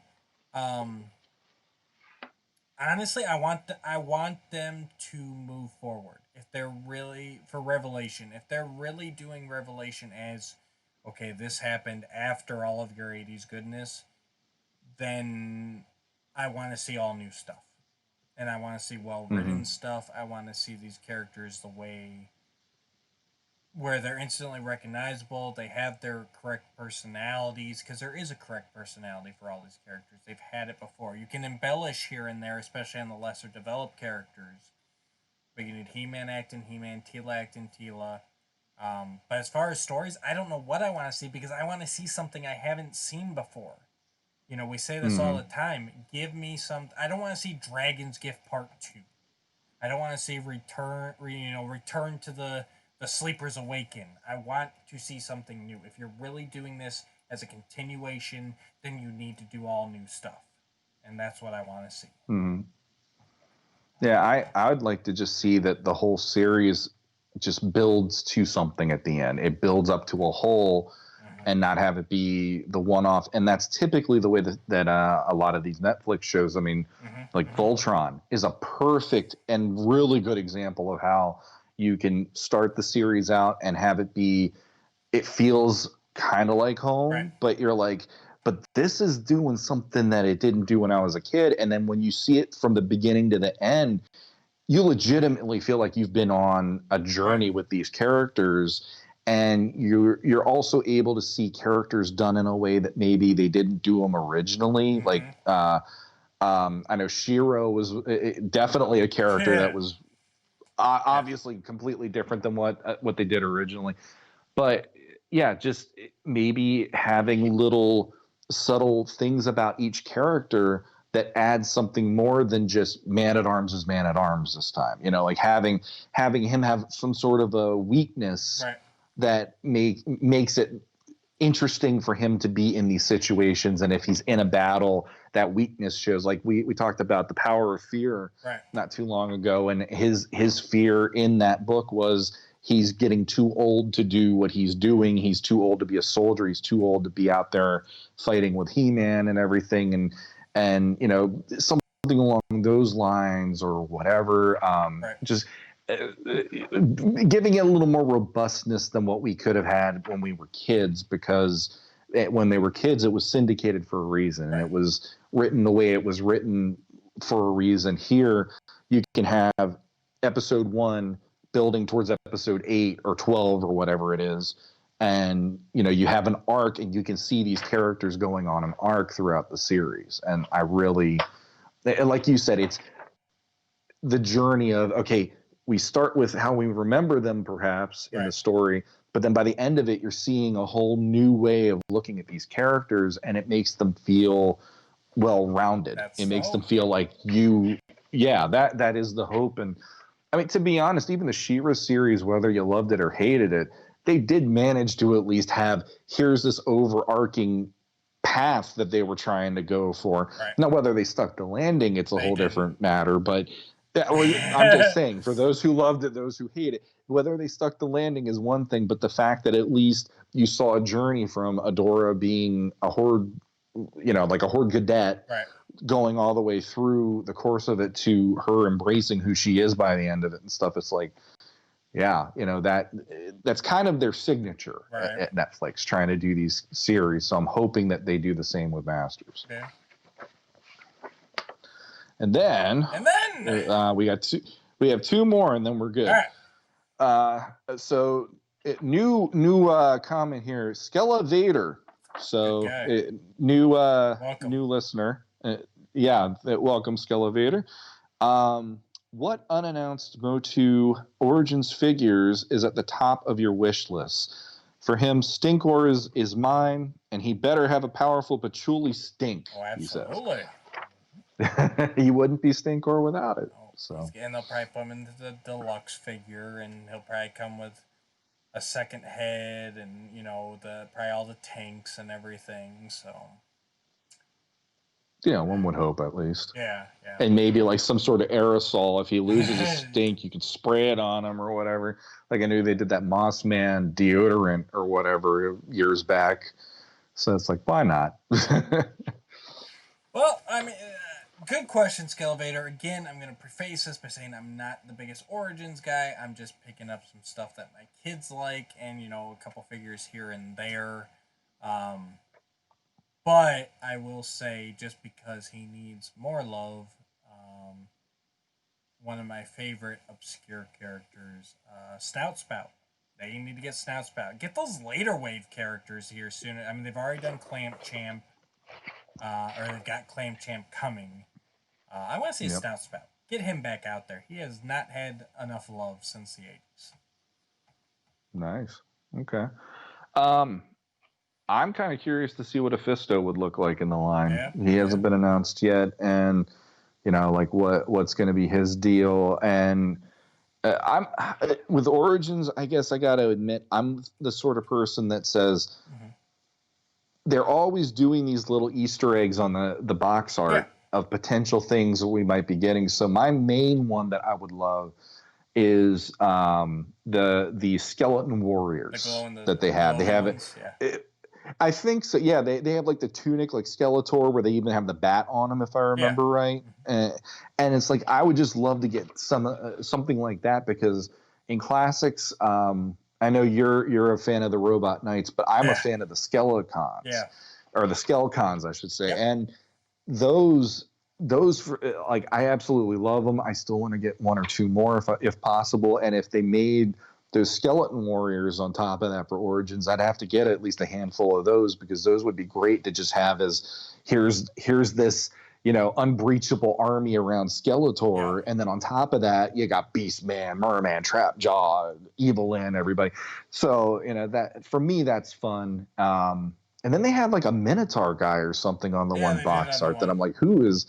Yeah, so it's like I got to see what that's about. Yeah, because Axel's been having some fun with his box art. Yeah, it's the best part of the line. Yes, I agree. So thank you, Skelevator, for that one. And then good friend RJ Clark with his stop motion endeavors. Yes. So he threw out the question, your choice for best and worst vehicles in all the lines. My best is Old Reliable Battle Ram, and his worst is the Technoclaw.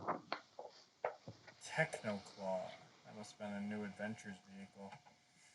I'm gonna have to look that one up because I don't know enough about New Adventures to even qualify them for this question. So I just went with Vintage and 2000X. He's Googling, folks. He's Googling. I want to know what the Technoclaw is. I should have looked that up myself. I didn't have time before we started recording, though. Showing up. Yeah, I don't remember that one. It sounds like, is that like a Tower Tools thing or something? Like one of the, it sounds like almost one of those near the end of the line, but maybe it is Tower Tools, the Cliff Climber, and the Scuba Tack. Maybe that's what I'm thinking of, the Scuba Tack one. Yeah, I don't know what Technoclaw is. Alright, so best and worst over all the lines. Okay. You got anything? Go ahead, Sean, because I'm not looking at these questions beforehand, so give me a second. All right. So basically, I couldn't find that. That was the worst part about me. I could not figure out a best. So I got a couple that I'll throw out there because I'm just that guy. Spydor. Yeah. I love Spydor. That was a surprise Christmas present for me, and the fact that that thing could skitter around like a spider on the floor, and you put Skeletor on top of it, it's like, holy crap, that was cool. And I mean, I like the Battle Ram and all, but I loved the Bashosaurus when I was a kid, because how cool is it that you could push that button and just bash everything around you? That was always fun. Wanted that thing. Oh, I had it. You didn't have that one. I never. Oh man. Never had Bashosaurus. I always wanted Bashosaurus and Spydor. I never had either of them. Yeah, it was the first time that we ever went out to California, and my uncle bought it for me. Yeah. When we were visiting, so I took that, and I had to wait to get home because I didn't bring my He-Man figures with me. I had my Transformers with me, so by the time I brought it home, I was like beyond ready to try this thing out. Oh man, just hitting them with that big boulder was awesome. And then another one, because it's tied into the 2000X cartoon that I thought was great, they did was the Battle Ram Chariot that Skeletor had, because that's just the look of that on the show was iconic. It really makes him look like here's this like demon coming right out of hell with this thing. And it worked well in defining the look of him on that show. And then for the worst, I couldn't think of any from the vintage line, to be completely honest. So 2000X wise, we talked about it recently, the Dragon Walker, because that thing was complete utter crap on the episode it was on. So why would I buy it if I saw it in the store after that? The Battle Tank, I think, is a pretty odd one because it's a battle tank, but it looks like it's a unicycle to me. And any variant versions they ever made of Battle Cat or Panther in 2000X, because I'm like, why? Why do you need variants? They're already great as they are. So yeah, there you go. Even though it wasn't one each, I had opinions. Yeah. What else is new? I almost don't think it's fair to put different lines against each other, but RJ makes up his rules, so that's part of why I did it that way. So feel free, do it how you want. Best, I'll stick with I give the customers what they want, Sean. All right, good customer service starts. You give them what they want. All right. This is why I don't work in customer service. I'm gonna go best. I'm gonna be pretty lame by standards, but I'm gonna go the best is the attack track. I played with that thing so much. The treads, and what I loved is you could put the figure on it, and it would just it's motorized. and we all know that. Mm-hmm. You know, you hit the on switch and it just went. So like you could put Yep. He-Man on it and he would go, and then you could get your Skeletor and your Triclops, and you could have them like ambush him, but you didn't have to, you know. I know it sounds stupid, but it's like you didn't have to push the vehicle and play Skeletor. Like you could just play Skeletor and Triclops. You know what I mean? And Mm-hmm. Yep. that was awesome to my little 5, 6, 8 year old mind. Like, oh, He-Man just rides on it, and you know I don't have to push it like all my other vehicles. Mm-hmm.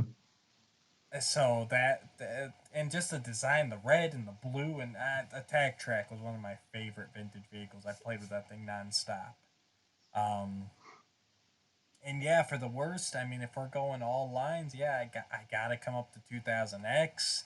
Even though I did like the battle tank, I thought that was a neat little thing, and it showed up here and there for the Royal Guards. I thought it was really good for them.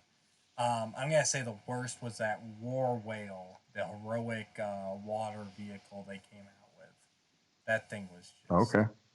I mean, at least like the villains, they had that attack squid or whatever it was. Like he Yeah. looked cool. Like you could be like, that's a merman, you know, creature. It's not necessarily a vehicle per se. And that's why I like Battlecat and Panther off too. Just for me personally, to me they're not vehicles. They are Yeah, beasts that's to true. me. I know a lot of Yep. people look at like Stridor and Night Stalker and Battlecat and Panther as vehicles. I don't personally. So I'm gonna leave them off. So I'm gonna say the War Whale though. That thing was just it was ugly, it was unnecessary. Yeah. There's my worst. I liked it. It was ugly and unnecessary. It was. So thank you, RJ. Thanks everybody who chimed in here. Yeah, thank you. Now the fear kicks in, the brain bender. There we go, the brain bender. So, a couple weeks ago I went to Shawn with this amazing idea I had. And I gave him a little thought prompt. That's a better one. Maybe we'll go with that thought prompt. Let us know. What do you like? Thought prompt, brain bender. We're looking for a name here for kind of where we throw some idea at each other and go, what would you do? You know, like in the early episodes I threw out, what would you do with the B team, or you know, even Steve Quigley threw us, you know, earlier in the episode the beginning Secret of the Swords flip flop. We're trying to come up with a name for this, but we're hitting a block. So let us know if you like any of these, or if you've got something, throw it at us. Maybe we'll end up using it. But anyways, so I threw this at Shawn. And I don't know how you want to do this. If you have a full-fledged story, or you kind of want to work together, I don't know. We'll just play it as it goes. But All right. I said, Shawn, 'tis the season. Christmas is almost here.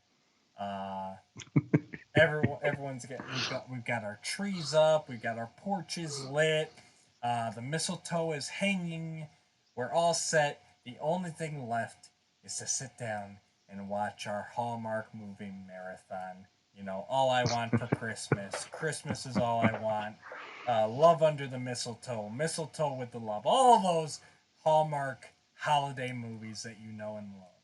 And then I went, Shawn, isn't it a shame that there isn't a Hallmark holiday movie featuring He-Man and the Masters of the Universe? And Shawn responded with an emphatic, oh my god, it is crazy that there is not a He-Man Hallmark holiday movie. So, Right here, this is the look on my face. Why is there no what you said? Yes. Why is there none of this? So we said, let's come up with one. So that's pretty much what we did. I've got some. I mean, it's not all wrapped in a bow, but I got some ideas. Guys, if you don't know what a Hallmark holiday movie is, just be thankful and move on and never look it up. So. But yes, so we are creating our holiday Hallmark movie starring He-Man and the Masters of the Universe. Shawn, you want to kick us off, and we'll see what we come up with. So basically, I've never sat through any of them before in my Never? entire life. None so of them. No. Okay. Thankfully, So I am not from that kind of a family where that is a tradition. We do other traditions, but Yeah. Hallmark is not one of them. okay, but So I had to the look. kind of shtick at least, right? Or you looked Yeah, it up. I actually Googled it just out of curiosity to see that I am getting this right, and it's like, yeah, basically I got all Yes. whatever you would feel is the stereotypical one, just run with that. Right. From what I've understood.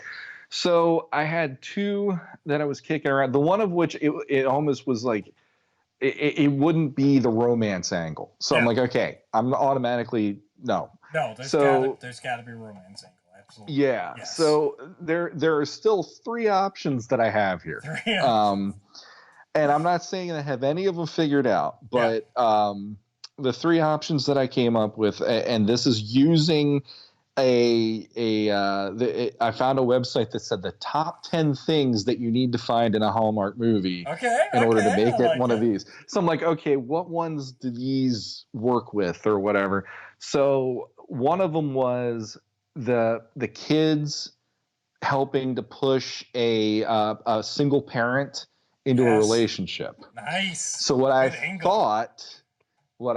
thought was we would have a Hallmark Christmas special where Tila decides that Duncan is all work and no play, and he needs to find a woman to make him happier because it's Christmas time, and he's more focused on defending Eternia than he is about putting the stockings by the fire and family time and everything. And Mistletoe. not even paying attention.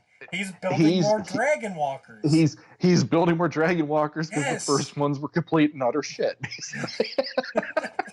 So yeah, it's like I came up with that one, and I'm like, okay, so it'd be like the way I pictured it would have been Adam, Tila, and Orko trying everything they can to get him to meet a nice woman and settle down for the holidays and all of the stuff that ensues, because if you throw Orko into the mix, there is going to be hilarity.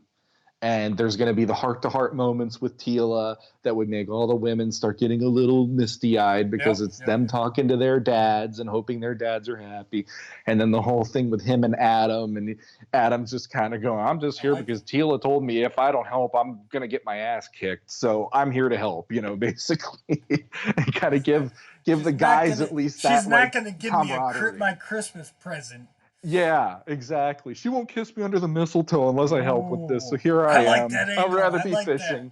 Yes. Did you have Duncan ended up with somebody? Did he realize that the family is the joy he really needs and he doesn't need a woman? I mean, you can't just leave us hanging here, Shawnee. See, I had it in my head, I guess. I kind of had this image of it, and I'm thinking of like it's almost like I'm straddling 2000X in Filmation in how I was thinking of it, and it would. So basically, like one of the end scenes that I saw was him ending up knocking on the drawbridge of Grayskull. Yes. And the sorceress runs down the stairs to him, and the two of them are, and what would be really, really dorky, adorable is when the drawbridge lowers, there would be mistletoe right there. Because it's a Hallmark holiday special. And not only is there mistletoe hanging there, but as soon as they stand there, like on either side, like looking out from the drawbridge, that's when the snow starts. Snow starts falling, exactly. Yes. And there's Adam and Tila both standing there, and they're just smiling, and Orko's just there going, "Aw," doing his whole thing like that, and it's like I kind of picture that, and it's Man at Arms almost like I almost want to think of it as if you ever saw Love Actually, you have Rick Grimes at the door to Keira Knightley, and he's doing the cards and you are the most beautiful woman and all this stuff, and I'll forever love you until you look like a mummy and all that. And it's like I kind of picture it almost the same way where Man at Arms would do the whole, you always call to us for help, but here I am on Christmas at your doorstep saying, help me feel like a better man or something, help me be more of a man by the fact that I have a woman like you to stand by me or something, that whole whatever. I may So have that's at mastered least the universe, but I haven't mastered love. I I love it. Oh my god. I might be a man at arms, but I really want to be a man of heart. You know? I mean, picture this. It's like I want Yes. this special right now, just because I would be literally in tears, howling, but I would think it's still endearing as hell just to watch Man at Arms being the single dad that Tila is Well, and like. I really want my father to be happy at Christmas time. you'd have to go through the matchups too. Like we skipped that part. Yep. There'd have to be a montage where they set him Oh up on yeah. like all these dates with like, you know, Cracker's sister and Yep. you know, Chef Allen's aunt and like just all Yeah. these Yeah.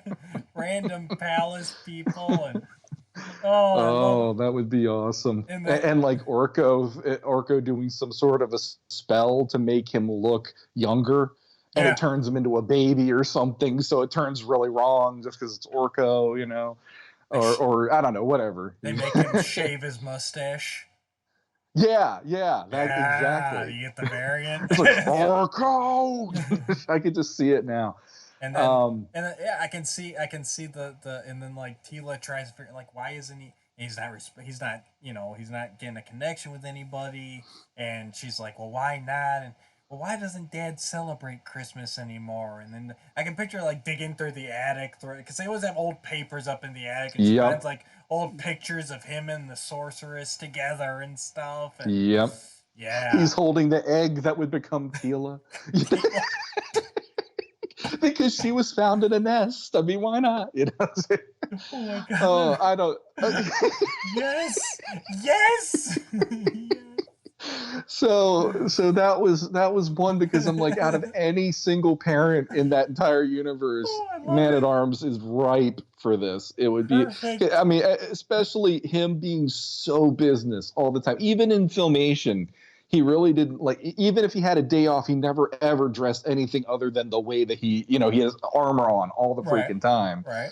So yeah, and yeah, it's almost like I could picture it doing almost like the oh, what the heck is it? Say Anything. Yeah. With the boom box, to get her attention outside Grayskull. He'd have like something, like Orko would conjure up some sort of a, all these instruments so that it would be doing Christmas carols behind him while he's trying to do this. And I don't know. Yes. Exactly. So that's a Hallmark He-Man movie right there. So. What did you have? Since I had to throw that out there. So here's what we got. Okay. I took mine a little more blended, a little more okay, so Eternia is a little more Earth-like, but definitely still with all the magic and everything. So we follow Tila's our main character, obviously. Mm-hmm. She's early 30-something, late 20-something-year-old, right? And she's living in the big city. She's a captain of the guard. She's fulfilling all her dreams. She's got this this hot boyfriend in Beastman. Okay. Oh yeah. No. This wow, you're going there. Look at this. So yeah, and she's living her best life, And then the holidays are coming around, so Beastman's asking like, plans. Are we going back to your home and everything? And but your home is Eternals. Okay. But I have to meet your father. Right. Like he's pushing to take it to the next level. She's keeping him at bay. Turns out she left her home of Eternos years ago, and she hasn't been back since. Okay. She talks to her mom once in a while, the sorceress. Okay. But she doesn't. I think I know where you're going, perhaps, but I'm curious. Let's see. She doesn't really talk to her dad anymore. Her parents are split up, broken home, and she hasn't been back home since then, So, but her father, Duncan, reaches out to her, and he's like, well, I need you to come home this year. And she finds this weird because he never calls her. So she she makes, it takes some convincing, but she finally makes the decision to go home for her first Christmas in many years. And but she doesn't take her boyfriend with her. She's like, no, I'm gonna go by myself. And she's like, I'm gonna figure out what's going on and everything. And so then she heads home, and through the course of the Christmas holiday, you find out that she was a captain of the guard there, but she gave it all. She wanted bigger things, so she left her childhood boyfriend, who's the son of the mayor, Adam. She left him behind and moved to the big city, and he's the son of Mayor Randor, and. See, here's the thing.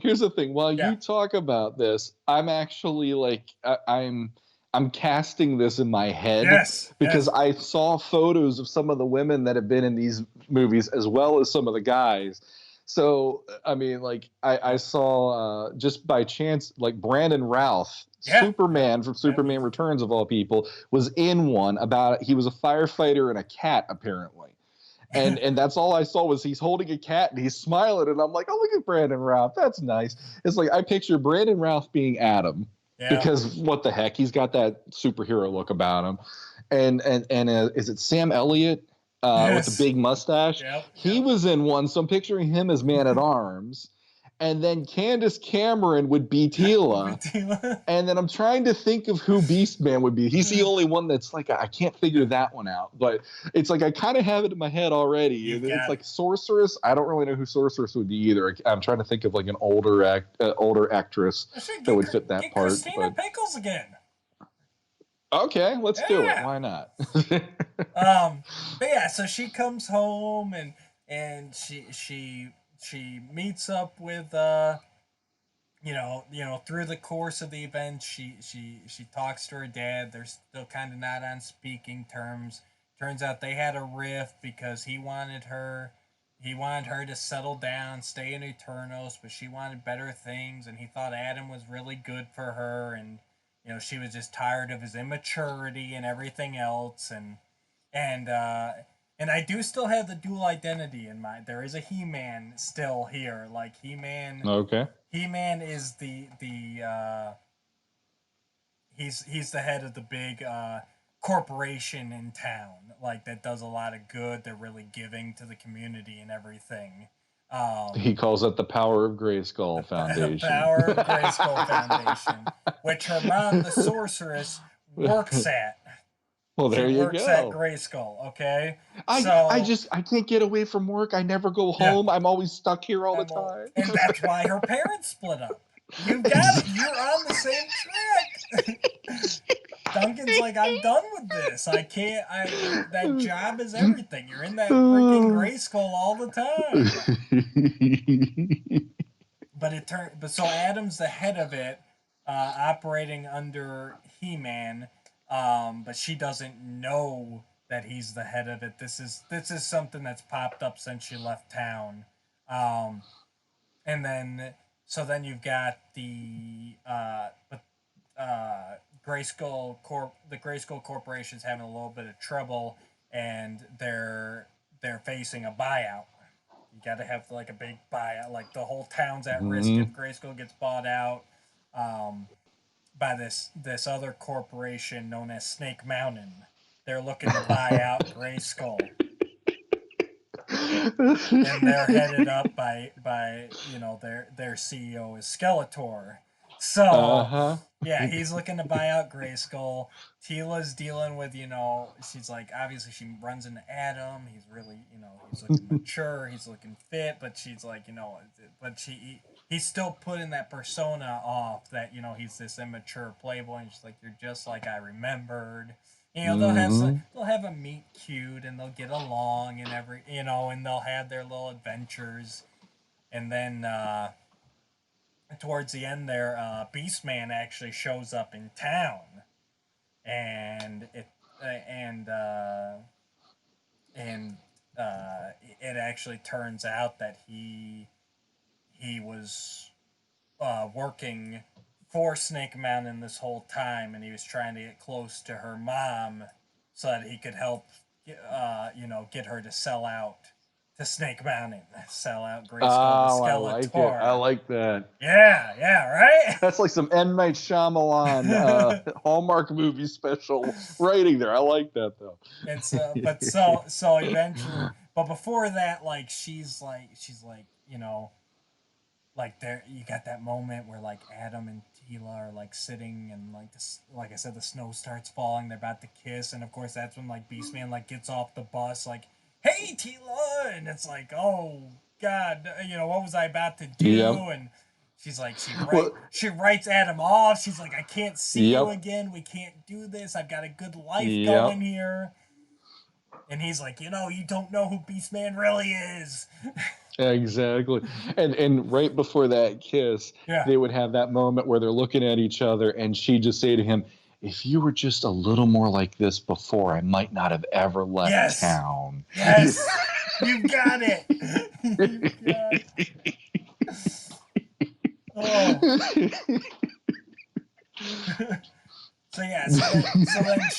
So then he's like trying to tell her about Beastman, and she's not listening because obviously he knows it because he is the head of the Grayskull Corporation, and I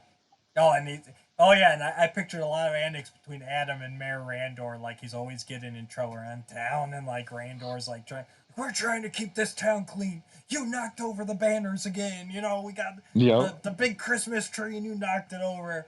I figure Orko would be in it as you set it on fire as like the spunky little like sidekick to Tila, like, oh yeah, Tila, Adam's really changed, and then Adam will show up and like knock over like the big Christmas tree or something, and she'll be like, yeah, right, Orko, he's just the same Adam, Well, does he actually do the power sword and he turns into He-Man? Like you said, he has a dual identity, so would he have to do that in this at all? I hadn't decided. I've gone both ways in my head.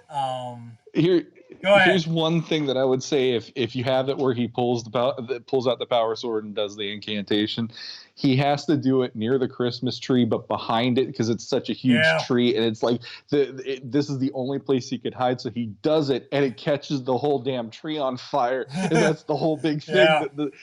Adam, you set fire to the Christmas tree. There were children crying. I thought about having the dual identity just so you could still have you could actually have He-Man show up as the head of Grayskull Corporation, and then him still be Adam too. So I was leaning that way, but I'd gone over in my head both ways. But I like that. So yes, definitely. Yes. So when he actually still transforms into He-Man, and that's why no one realizes he's the head of the corporation. So but yeah, then towards the end of it there, she does finally overhear Beastman talking to Skeletor, and she realizes that Adam was right all along, and then she ends up helping expose what they're trying to do, and so Skeletor and Beastman get kicked out of town, and Randor is proud of the mayor Randor is proud of Adam, and then of course it ends pretty much with yours, except with Adam and Tila finally sharing that kiss, and he's he reveals who he really is to her, so that but she's like, well, why didn't you tell me sooner? And he's like, well, I wanted you to choose me for me, because with you baby, I have the power. I was just going to say there has to be that line in there. You and I were right on the same page with that line, because I was going to it was either because of you I have the power, or it's you are my you are the power, or something, you're the power that but that it's you, baby. I like that. The power will be in you later tonight. Oh wait, no, that's a different movie. We earned the E for this episode. Explicit, because Hallmark Halloween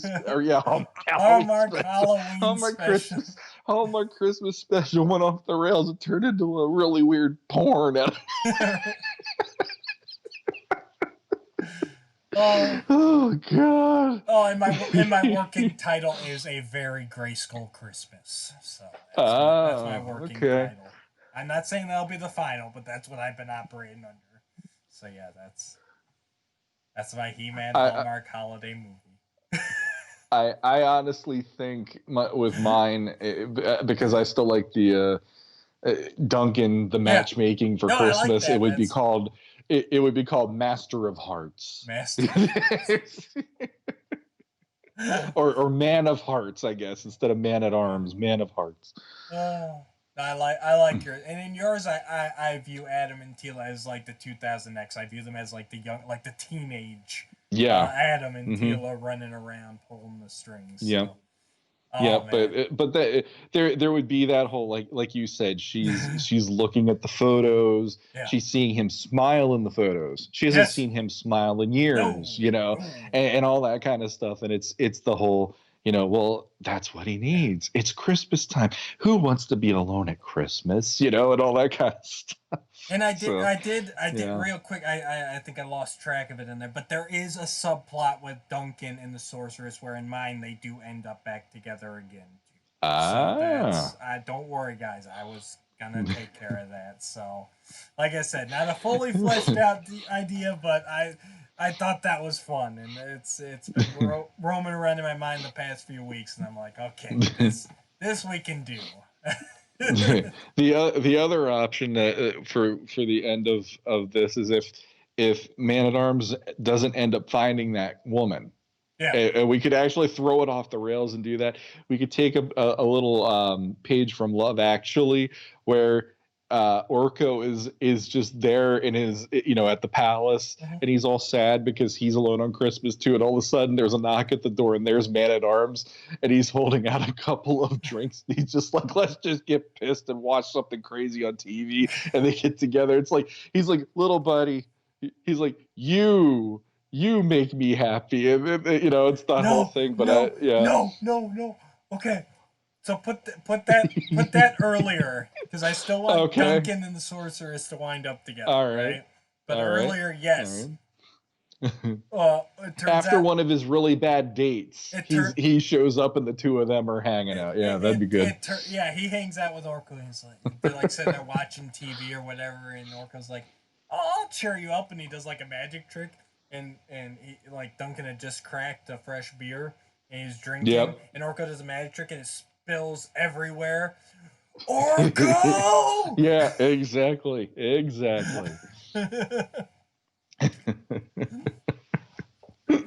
that's how Christmas came to Eternia. Yeah, exactly. Oh, shoot. Oh, I love it. That was good. This might be the episode most people remember now. They'll be like, that Christmas one where you guys went nuts? That was great. All right, so that's Christmas. How about New Year's? You got what we got for New Year's? What do we do at New Year's? New Year's, we drink a lot and try and stay up late for some ungodly reason, even though I'm usually up that late anyways. For 1 second of time. Yeah. But we make resolutions. So, what? Simple thought buster here. Thought buster. How about thought buster, guys? So if you were a Master's character, who would you be, and what resolution are you making for this new year? Well, there's a couple. I mean, if you don't go bad guys, I guess that's the main thing. Can't go bad guys? Why can't you go bad guys? I just didn't think bad guys. That's why I'm saying if I don't go bad guys, I don't have to think about it that hard. Is I guess what I'm trying to say. Very well. I'll start it off with an easy one. A little softball here. All right. So I am Skeletor, and my New Year's resolution is to finally conquer Grayskull and to get Beastman to take a shower once in a while. Well, there you go. And I actually thought of one for Beastman now that I went and said I can't think of anything for the bad guys. Beastman's resolution is he'll quit puking up hairballs all over Skeletor's throne at Snake Mountain. I like it. I do it when I'm mad at him. Yeah. That would be funny. He just sits at it as a beast man. All right. King Randor.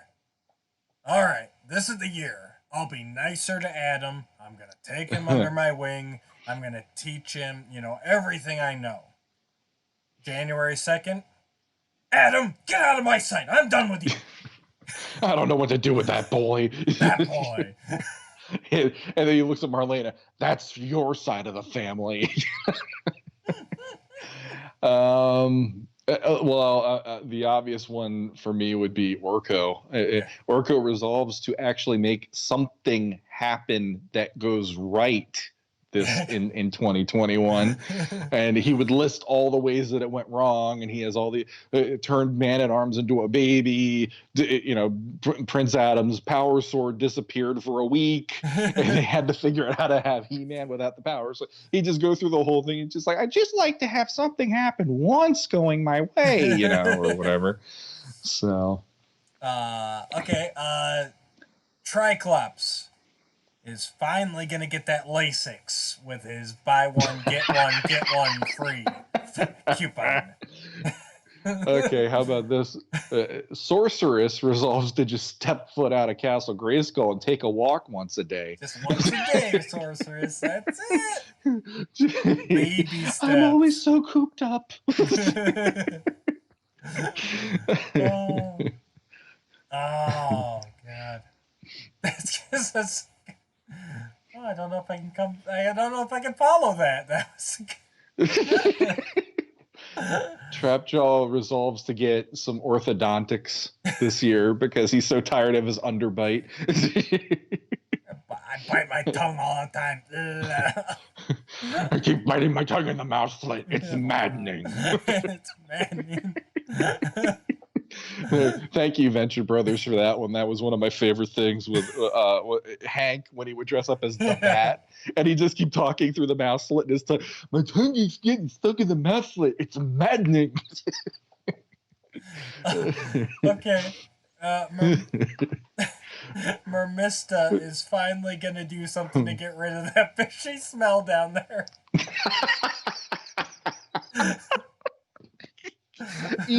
We did it. This is completely. This is the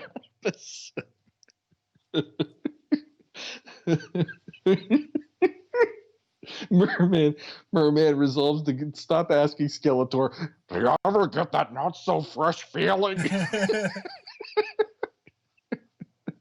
Oh my God, we're off the rails. This is kind of fun. We are off the rails. Stinkor resolves to stop using the toilet in Snake Mountain so that everybody else can use it for once. Nobody wants to use it when he's done with that thing. Oh. Okay, there you go. Thanks to your shelf. Oh, who do we got now? Who'd inspired you here? Wondar. Okay. I'm finally going to do something to make people think I'm more than just a brown-haired He-Man. I'm vital. I'm worth something, too. Scareglow resolves to not scare somebody just once a day. I need to make a friend.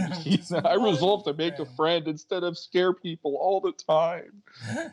Do you know what it's like to have people running from you screaming? It's horrible. I'm picturing him with a Jack Skellington voice from the amazing Chris Sarandon. Yeah. Over Tony Todd, because I have yet to hear Tony Todd do the voice. So, all right, here we go. He-Man. He-Man is going to resolve not to break every artifact I come across. I'm sorry, Diamond Ray of Disappearance. I can. Anybody want to buy a used bolo? I can leave at least one artifact for future generations. But not the Ramstone. That thing is jerks. Hey, Kid 2000X, King Hiss, he resolves to not eat somebody for once. Oh, I love Oh, man. I didn't think this was going to work, but man, we are just, this is working way better than I was expecting it to. There you go, guys. There are your Masters of the Universe New Year's resolutions for 2021. We could keep going, but I want to save something for 2022 here at this point, because we can knock them all out Agreed. tonight.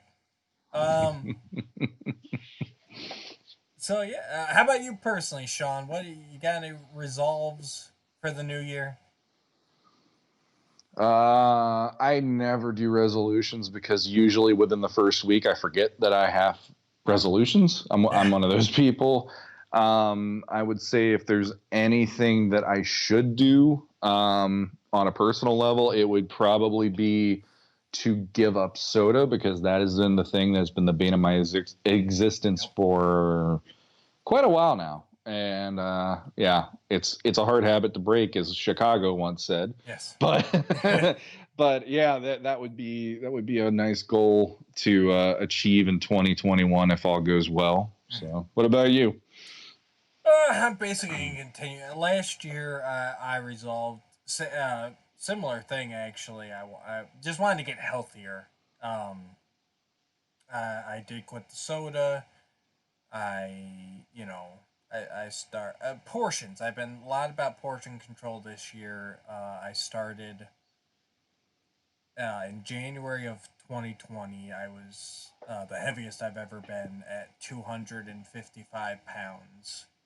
And as of today, I am down. I wanted to get down. My 2020 resolution was to get down to 200. I thought that was a nice, good number for my height and everything else. So, as of right now, I'm at about 212. So I made a lot of progress. So I'm just gonna resolve to continue on that track, and just keep getting healthier, just for my family and my kids and everything else, and then to keep pushing this podcast, to keep getting more viewers. We're on the road to 200, and yeah, I resolved to keep bringing all of you listeners some great quality content through 2021 and beyond. So that's what Very cool. And that was one other thing. Today, even on the Facebook group, we are like basically knocking on the door of 300 people now. Yes. That are a part of our group, even on there. Yeah, if I could just find a way to get all those 300 to go over to YouTube and click that little button. Well, and then the other thing I wanted to say was, and I think I told you this privately, but we did get another 5-star rating over at iTunes in the last couple weeks. So thank you, whoever that was. We didn't get a rating, or we got the rating. We didn't get a review, but it was still cool to at least go, hey, that's really nice. So, there are people out there, and it's awesome to have all of the people that want to be a part of the group on Facebook. Yep. It is really cool to have people wanting to take part when I post about, hey, if you got comments, questions, shenanigans, whatever. And we're getting results from that. And that's actually a fun chunk of the episode now that we can dedicate to, hey, we can talk shop with you guys in that way. So keep it up. We appreciate it. Absolutely. So I think we're at the end here, Sean. Oh, the last thing I want to do is I do want to pimp out. I am trying to give some stuff away. If you haven't seen it yet, we are giving away, this is our 200 YouTube subscriber giveaway. But man, you haven't hit 200 yet. I know that. We're showing you the incentives for hitting 200. So as of this recording, we are at 113-ish. And again, if we can just get all those people on the group to go subscribe on YouTube, we're giving these away before the next episode. So yeah, top prize here is the Power and the Honor Foundation Catalog Volume 1. It's got The Art of Masters of the Universe toy design. It's a beautiful book, hardcover, premium quality, and it shows all sorts of stuff in it from concept art and just all this behind the scenes stuff from Mattel back from the 80s. Some new adventures. Um, Beautiful catalog. And then the pity prize for the runner up is a Masters of the Universe Origins Scareglow.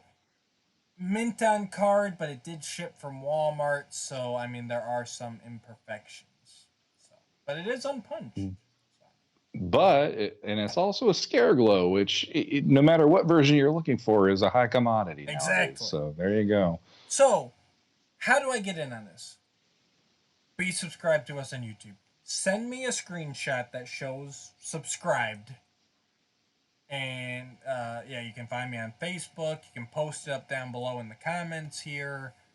Get that little picture showing your YouTube screen that shows you're subscribed. Get that to me or to Shawn, and you're in. The other thing you can do is find my post in Legends of Grayskull Facebook page where I announced the giveaway and share that.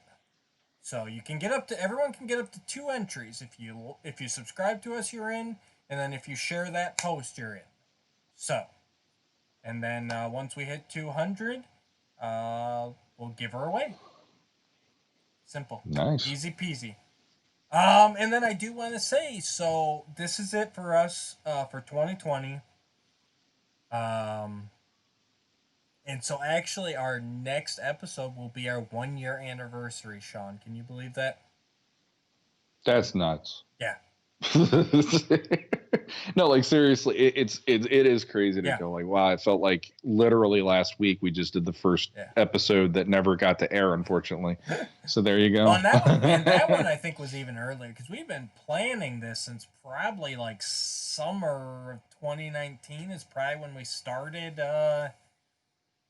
kind of, throwing stuff around and the fall rumblings. at least, yeah. Fall at least, yeah. I know definitely by like October, November, we were definitely deep in it. But so yeah, there's gonna be some fun stuff for our year anniversary as well. That I'm not sure exactly what we're doing yet. We got the holidays still to figure it out, but it'll be fun. Make sure you join us. I'm gonna try and squeeze at least a little bit of a live there, maybe not a whole live episode. But I want to give some stuff back to all you guys that have supported us in our first year. So we got a ton of giveaways coming up. If we hit 200 subscribers, we're giving away for our year anniversary. We're throwing some stuff out there. It's going to be madness. And let us know. Drop us a line. Let us know what you're liking, what you're not liking, what you'd like to see. If there's something you'd like us to cover, something you'd like us to remaster, we're always open. Find us on Facebook. Comment down below. Click those buttons down there. Subscribe right now so you're all set for the giveaway. Hit us a like. And thank you, everybody. Shawn, you got anything? My wife likes to say I'm Scrooge, but in this case I'll be good and I'll actually leave some holiday cheer.